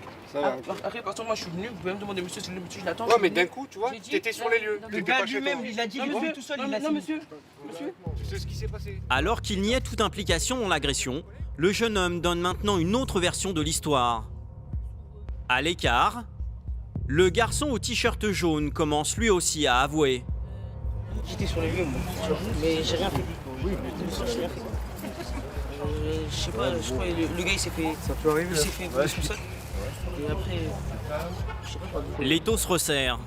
Les policiers ont maintenant suffisamment de preuves pour mettre les adolescents en garde à vue. Mais comme ils sont mineurs, le juge ne prendra pas de sanctions à leur encontre. Ils s'en tireront avec un simple rappel à la loi. Dans le 15e arrondissement, les policiers doivent parfois savoir faire preuve d'humour et de philosophie lorsqu'ils sont en intervention. Ouais, reçu, on va voir. Il est 18h. Daniel et Laure se rendent dans un supermarché du quartier pour une mission plutôt inhabituelle. Ils viennent d'être appelés pour arbitrer un différend commercial. Alors, il est où le... Dans ce magasin, un client est fort mécontent. TN15 de Bac 15, on est sur place. Il demande à voir le directeur car il a remarqué que depuis plusieurs jours, au rayon charcuterie, un produit était périmé. C'est l'homme au t-shirt bleu. Ce soir, je fais faire mes courses comme d'habitude et je trouve un programme périmé depuis bientôt 1 mois. Je demande au responsable un papier. J'avais écrit une bafouille avec le numéro de lot, comme quoi il était vendu ce soir. Et je lui ai demandé son tampon, la signature, pour que demain j'aille voir le responsable. D'accord. Refus catégorique. Ce qui énerve particulièrement ce consommateur pointilleux, c'est qu'il s'est déjà fait avoir il y a une semaine. À l'époque, le magasin l'avait remboursé. Cette fois, il ne veut pas d'argent, mais il veut que ça cesse. Ce qui m'a mis la puce à l'oreille, c'est le vert. C'était couleur. C'était bien vert. C'était bien vert, c'était bien dégueulasse. Bon, je suis allé voir madame, vous me permettez? Ah oui, oui, bien sûr. Face à lui, une employée du magasin est à bout de nerfs. Elle ne sait plus comment gérer la situation. C'est vraiment uniquement nous. Je me suis engagée à ce que les produits soient retirés, ils ont été retirés. Je me suis engagée à faire un geste commercial avec la sous-directrice, chose que je ne suis pas habilitée à faire. Il a essayé de m'obliger à signer avec un papier. Non, je ne signerai rien, encore moins sous la contrainte. Donc, oh là là. ouais, sympa, hein. Oh, cette histoire de foie gras. Daniel est dans l'impasse. Pour s'en sortir rapidement, il décide de jouer la carte de l'autorité. Monsieur, par contre, on va gérer, mais il faut que tout le monde y mette du sien. Oui, bien sûr. D'accord? On a d'autres missions bien plus importantes à faire. Ça, je suis tout à fait d'accord avec vous, mais là... Donc on en reste là, et voilà. Bon, bah, on compte sur vous pour rentrer? Ah oui. Chez vous? Nous, on est appelés sur des missions qui... Je suis bien d'accord, bon courage. D'accord. La situation peut prêter à sourire, mais en bon professionnel, Daniel doit tout de même faire son travail de policier jusqu'au bout. TN15 de bac 15. Non mais là, si on nous appelait tous les 4 matins pour des histoires pareilles, le yaourt qui a été dépassé d'une journée, le jambon qui est dépassé de 15, non, peu possible. Non, on a d'autres missions, on n'est pas là pour... non. Mais là, bon, malheureusement, les gens de la boutique s'en sortent pas, la personne ne veut pas quitter les lieux. Ils vont pas l'attraper par les oreilles et lui dire dehors, monsieur. Donc bah ouais, il y a que... Des fois c'est triste, mais voilà, même des gens comme ça, des braves gens comme ça, bah, tant qu'il n'y a pas la police, on leur a expliqué la même chose que la gentille dame du Monoprix, hein. On lui a dit exactement la même chose. Et parce que nous, on lui a dit, bah, il s'en est satisfait, et puis bah, il revient demain. Voilà. Mais bon, nous, ça nous a fait perdre 5 minutes. Voilà. Mais bon. Le 15e compte plus de 1500 commerces. Alors, dans l'arrondissement, les conflits dans les magasins sont fréquents. Et les policiers sont très régulièrement appelés à la rescousse. Cet après-midi, Julien et Charlie ont un problème à résoudre. Qu'est-ce qui se passe, Julien ? On a été appelé pour un employé qui a volé dans la caisse de son employeur dans une boulangerie. Plusieurs reprises. À plusieurs reprises, et là il attendait le flagrant délit de le voir faire, et là il est en train de le faire. Donc on se rend sur place. C'est la boulangerie qui est là, sans le quart. Le plaignant est le patron de cette boulangerie. Bonjour. C'est cet homme à la chemise à carreaux. Depuis plusieurs semaines, de grosses sommes d'argent disparaissent de sa caisse. Il est où votre employé là ? Il suspecte un employé. Alors à l'écart, pour plus de discrétion, il veut prendre les policiers à témoin. J'explique le truc, ça fait plusieurs fois, c'est la 4e fois. Ouais. J'ai mon blouson qui est en arrière. Ouais. Je me suis fait voler une caisse une première fois. Ouais. Une deuxième fois, mon argent directement dans mon portefeuille. Ouais. La première fois, je pensais que la caisse, je l'avais perdue. La deuxième fois, je me suis dit, il y a un voleur. La troisième fois, on a fait très attention, ça a été en 10 minutes de temps, il a réussi à faire son coup. La 4e fois, j'avais rencontré des collègues de chez vous, il n'y a pas longtemps, j'en ai discuté avec eux, ils m'ont dit, vous piégez, c'est le seul moyen. J'ai piégé, il a pris l'enveloppe. Pour piéger son employé, le patron a mis un stratagème au point. Il a relevé les numéros des billets de banque de sa caisse. Il les a même pris en photo avec son téléphone portable. Avec l'aide des policiers, il espère maintenant attraper le suspect en flagrant délit. On peut y aller, hein ? Bah oui, vaut mieux. Direction les sous-sols de la boulangerie. C'est là que les employés pétrissent le pain. Bonjour. Bonjour, c'est la police. Voici le voleur présumé. À la vue des policiers, il semble un peu surpris. Vous êtes en pause ? Dans ses poches, un téléphone portable et une plaquette de médicaments, des cigarettes et un portefeuille, mais aucune trace des fameux billets de banque. Et l'employé clame son innocence. Il n'y a pas que moi qui travaille ici. Le patron ne sait plus quoi penser. Il était pourtant sûr de son coup. Et tout ça ? Si vous voulez, à la base, pour moi, il y avait 3 personnes que je soupçonnais de ce fait. 2 vendeuses et un D'accord ? la dernière fois, l'avant-dernière fois, pas aujourd'hui, la dernière fois que c'est arrivé, les deux vendeuses n'étaient pas là. Et les autres fois où c'est arrivé, Taz a été soit tout seul ici, en après-midi, soit avec Rémi ou Wilfried. Et les personnes qui étaient là-haut étaient les deux vendeuses. C'est pour ça que, par rapport au nombre de personnes que j'ai dans mon entreprise, j'ai resserré. Pour en avoir le cœur net, les policiers décident de faire une fouille plus poussée. Et au moment d'enlever ses chaussettes, l'homme va avoir une hésitation malheureuse. Il est mal ou quoi là? Moi quoi? Allez, non, reste là, enlève ta chaussette là et donne ce que t'as là. Bah oui, ils sont là. Tu demandes de nouveau quoi. Allez, ils ont les pinces. Allez, oh! T'as pris pour des bleus ou Ça quoi? va pas nous prendre pour des cons. Comme ça. L'employé est démasqué. Dans ses chaussettes, 365 € en petite coupure. Pour le patron, c'est à la fois un soulagement et une déception. Ça fait 2 ans qu'on bosse avec, mais bon. Il y a eu tellement de petits détails parfois, des trucs à la con, tout ça. Je pensais pas qu'il serait capable de faire des choses pareilles. Mais vous savez, ça fait 20-25 ans que je suis dans le métier, il n'y a plus rien qui me surprend. De toute façon, on verra au commissariat. Il n'y a plus rien qui me surprend. Ce jeune employé était apprécié pour son travail, mais l'appât du gain l'a emporté sur sa loyauté. Avec ce geste inexcusable, il a tout perdu. Au commissariat, en pleurs, il va justifier son comportement malheureux en expliquant aux policiers qu'il avait besoin d'argent pour financer son futur mariage. C'est parce que je veux me marier et je voulais me la... J'avais pas qu'elle gagnait plus que 700 et j'ai fait le con et dès que j'ai vu l'argent devant moi, j'ai pris... Je sais pas pourquoi j'ai fait ça, je me dis c'est la première fois que je fais ça. C'est sous les verrous qu'il passera la nuit. Tu enlèves ça là, s'il te plaît? Pour ce vol, il risque 3 ans d'emprisonnement.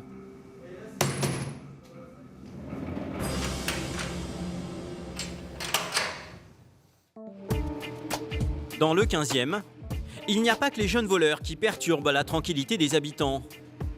Au centre de l'arrondissement, ce quartier est connu pour être un lieu animé et festif.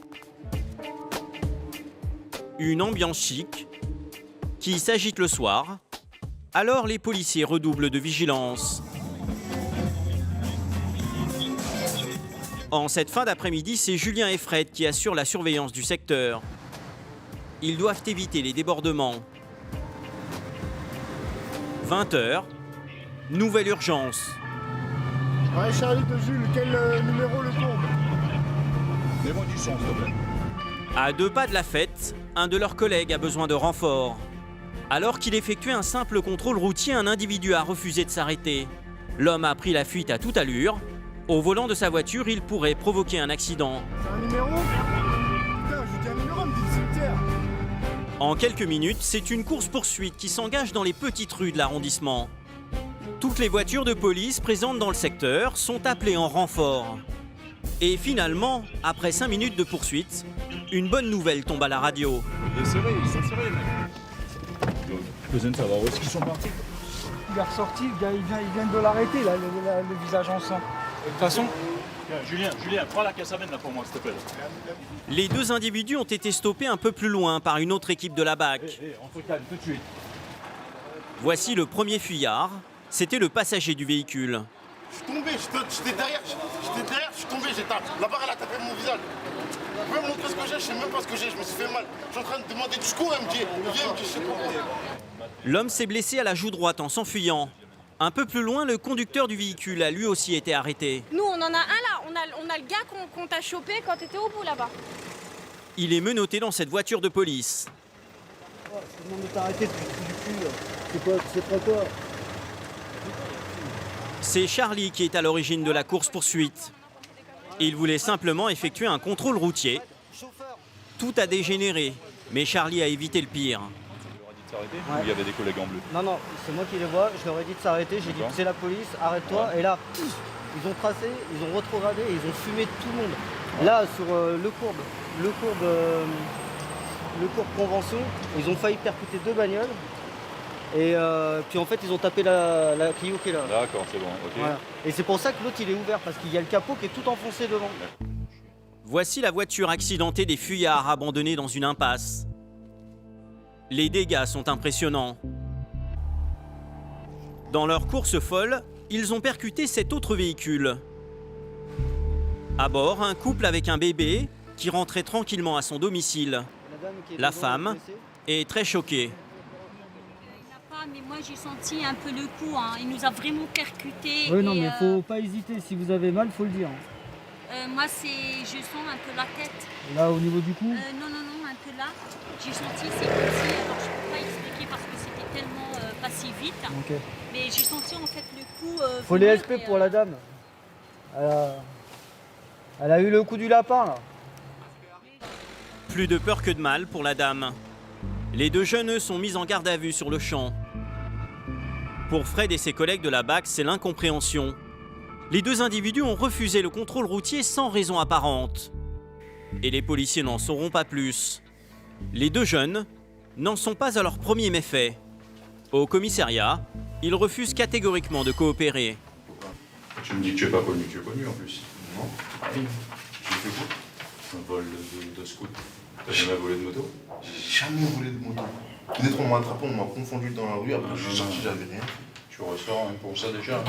J'ai rien fait. Pour faire parler ce jeune homme, Fred va tenter un dernier coup de bluff. Par contre, fais gaffe à ton copain. Il a fait quoi? Bah, il te balance. Je sais pas ce qu'il a fait, moi. Ah, oui. Pas très sympa, hein.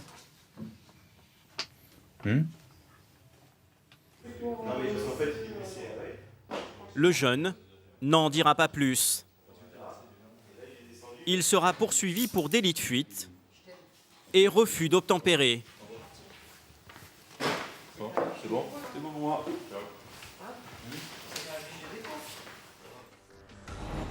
Les soirs de fête, les policiers s'attendent à tous les excès. La partie la plus sensible du 15e arrondissement se trouve aux abords de la Tour Eiffel. Le monument attire chaque nuit des milliers de badauds qui viennent profiter du spectacle. Des proies potentielles pour les délinquants. Mais cette nuit, c'est un autre problème qui inquiète les policiers. C'est soir de match. Tous les supporters du Paris Saint-Germain se sont donné rendez-vous pour fêter leur victoire. Ils sont tendus là, les gens. Daniel craint les débordements. Avec ses hommes, il est aux aguets. Et l'alerte va être donnée quelques minutes plus tard. Alors qu'il patrouille, il tombe sur deux jeunes à scooter qui roulent à contresens. Le passager ne porte pas de casque. Ça va? Tranquille? Tu te mets dans l'autre sens là, s'il te plaît, rapidos là. Ouais, mais parce que. Y'a pas de ouais là, y'a pas de ouais là. Rapidos là, remonte dessus et retourne là-bas là. Ouais, c'est reçu. Tu te mets dessus là et tu remontes avec. Oh! Attends ton pote là! Dépêche-toi avant que je m'énerve là, monte vers ton pote là! L'endroit est dangereux. Daniel veut éviter l'accident. Arrête là-bas vers les collègues là-bas! Il préfère faire le contrôle quelques centaines de mètres plus loin. Pour éviter que les jeunes ne s'enfuient, ses coéquipiers roulent à côté en voiture banalisée. Présentez les papiers du scout, une pièce d'identité là! Ok, maintenant, ma moto. On regarde aussi derrière nous. Jeune homme, tu roulais pas normalement, t'avais quelqu'un derrière toi sans casque. C'est pas rouler normalement ça. Donc là on fait un petit contrôle rapide. Si t'es en règle. Ouais, si t'es en règle, c'est bon, basta. Seulement jeune homme, quand on monte sur un scout, on met un casque. Bon, c'est bon. Les deux jeunes sont coopératifs. Ils n'auront pas d'amende, juste un sermon en règle. Daniel préfère ne pas perdre de temps. Il peut y avoir des débordements plus graves ailleurs. En fait, on doit faire des routes sur les quais et tout ça. Sur les quais, Bir Hakeim, la Tour Eiffel. Et on reste à proximité. On va naviguer, on va rester dans des endroits stratégiques. Quelques centaines de mètres plus loin, rebelote. Un nouveau scooter avec un passager sans casque double le policier en civil à vive allure. Avance là, chez moi là, avance là. On va prendre le casque. Avance là. Daniel somme les deux jeunes de s'arrêter, mais manifestement sa demande est mal comprise. Oh. tu comprends quand je parle ou quoi là? Bon, tu vas t'avancer un peu, tu vas t'arrêter. Ok? Oh, attention là, d'accord? On vous suit. D'accord, je préfère. Là, tu vas t'arrêter à gauche là. À gauche devant la barrière là. Et les papiers du scooter là. Ne descends pas du deux roues. On reste sur le deux roues. On reste sur le deux roues. Je parle français. I speak French. Le comportement des jeunes est suspect. Le policier veut vérifier que leur scooter n'est pas volé. Il l'a acheté quand? La carte grise, elle a un nom. Pas du tout celui que tu me donnes, bien sûr, forcément, puisqu'il l'a acheté. Ouais. Le certificat de cession, il a un autre nom. Ouais. Ouais, bah ouais, bah. Non, moi je sais pas, moi. Bah, moi je te le dis. Il n'y a aucun des trois noms là que tu viens de me donner là. Comment? Il n'y a aucun des noms que tu viens de me donner. Finalement, après vérification, le scooter semble en règle. Mais avec ses collègues, le policier décide quand même de faire une fouille approfondie. Et ça va payer. Dans le coffre du deux roues, ce fumigène n'est pas autorisé. Et c'est carrément interdit, tu ne poètes pas avec un fumigène où il y a de la foule quoi. C'est de la fumée. Hein. Bah ouais, c'est de la fumée. C'est pas celui-là avec la lumière là. Vous vous prenez pour Tabarly ou quoi? Il y a quoi? Un problème? Ni une ni deux, le policier se débarrasse du fumigène dans la Seine. Bon, par contre, il y en a un qui repart à pied et l'autre il repart en deux roues, d'accord? Une fois de plus, pour ne pas perdre de temps, Daniel décide de ne pas mettre les deux jeunes à l'amende. Le policier veut retourner le plus vite possible aux abords de la Tour Eiffel, au cas où la situation s'envenimerait. Mais en chemin, un autre individu attire son attention. Qu'est-ce qu'il fait sur la bagnole, lui? Qu'est-ce qu'il fait sur la bagnole? C'est peut-être bon, attends. Là, il fait mine de rien, là. C'est peut-être bon, hein. Le chef de la BAC suspecte une tentative de vol de voiture. Il fait pas mine de téléphoner, surtout, là? Non, il a pris son téléphone, je voulais prendre. Bon, attends, on va quand même le contrôler, ça prend 2 secondes. Sans attendre, il décide de vérifier. Bonjour, monsieur. Bonjour. C'est la police? Ouais. C'est votre voiture? Ouais. On peut faire un contrôle rapide, là, s'il vous plaît, là? Une pièce d'identité, vous enlevez votre capuche, vous faites quoi, là, en ce moment, là? Rien du tout. Rien du tout? Non. Vous êtes connu, les services de police? Non. Il faudrait faire SPR, ouais. C'est pas vos potes devant, là? Non, non, il y a... non. Vous avez rien dangereux sur vous? Rien interdit? Pas de pince, pas de tournevis? Rien du tout. Vous habitez où? J'habite à Drancy. À Drancy? Ouais. Voilà, ça fait quand même quelques minutes qu'on vous observe, vous n'étiez pas au téléphone. Vous avez pris le téléphone après, là. Vous avez tourné la tête, vous avez vu quelques personnes, vous vous êtes décalé, vous avez pris votre téléphone. Sur votre téléphone, là, vous avez un appel, là, au moins? Ouais. Et c'était pourquoi? C'était pour vol de vélo. Vol de vélo? Vous pouvez rentrer chez vous, alors. Faut éviter de s'appuyer sur les voitures, ça laisse le doute. Le comportement est étrange, mais l'homme n'a rien à se reprocher. Que le coup de téléphone, c'était du flanc, là. Oui, Il était pas en train de téléphoner, hein, le malin. Après, il a senti, il a vu des gens derrière, et là, il s'est remis à 2 fois, là. L'autre, il habite Drancy, je rentre comment? À pied. Le policier a peut-être évité le vol, mais il a manqué le flagrant délit. Voilà ce que je disais, morale. Chez nous, leçon numéro 1, il faut savoir être patient, quoi. Et là, on n'a pas été patient, et morale, je pense qu'on a, voilà, on a foiré une affaire. Ce soir, c'est pour leurs collègues de l'arrondissement voisin, le 7e, que la soirée a été mouvementée. Aux abords de la Tour Eiffel, les dégâts sont impressionnants. Les supporters du Paris Saint-Germain s'en sont pris aux bus et voitures garées aux alentours. Le bilan est lourd, plusieurs véhicules ont été vandalisés. Regarde comment ils ont saccagé le bus. Et l'autre, la open tour, là. Un peu plus loin, une camionnette est même en flammes. Pour ramener le calme ce soir-là, les forces de l'ordre ont interpellé 21 personnes. La nuit, dans le 15e arrondissement, les policiers doivent être prêts à affronter toutes les situations, même les pires. Quelques jours plus tard, un conflit entre un patron et son employé va prendre un tournant dramatique. Il est 22h30 quand Sébastien et son collègue Greg sont appelés pour une nouvelle urgence. Dans un restaurant bien connu du quartier. A priori, il y a un client d'un restaurant qui a été blessé à coups de couteau par le cuisinier, a priori. Sur place, les pompiers et le SAMU sont déjà à l'œuvre pour sauver l'homme qui a été poignardé au niveau des poumons. La victime n'est pas un client, mais le patron du restaurant.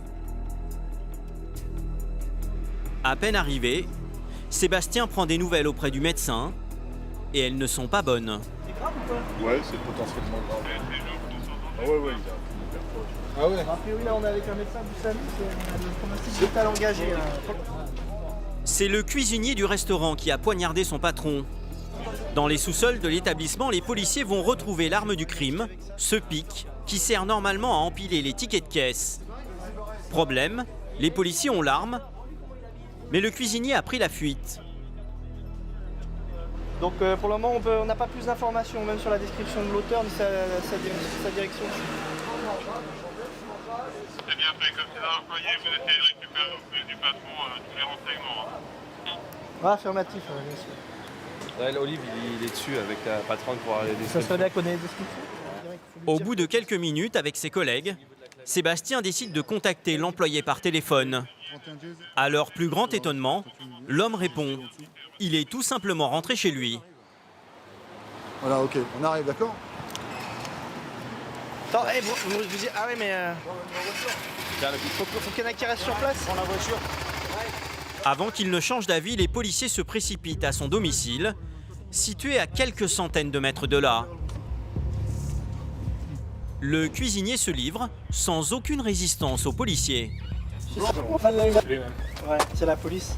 Oui. Vous avez eu un petit problème, je crois. Avec mon patron. On va être obligé de vous mettre les menottes. Vous On va vous palper. avez un danger sur vous? Hein? Vous avez un danger sur vous? C'est un danger. Rien de dangereux. Ah, un couteau. On vous voyait juste les menottes pour la forme. C'est parce que bon, il s'est passé quand même. L'homme est calme et totalement coopératif. Il va d'emblée expliquer les raisons de son geste aux policiers. Ça va? Qu'est-ce qui s'est passé là, en deux mots? Une altercation basique, si je dis basique. C'est quoi l'altercation? Qu'est-ce que vous appelez une altercation? Ah bah, je me suis fait engueuler, je me suis fait insulter, d'accord, je me suis ok. fait Et après c'est monté en puis puissance? après c'est monté en puissance. Ok. Imaginable. À l'origine de l'incident, une simple dispute qui dégénère entre un patron et son employé. Ce geste de trop, l'homme pourrait le regretter toute sa vie. Inculpé pour tentative d'homicide, il risque entre 5 et 15 ans de prison.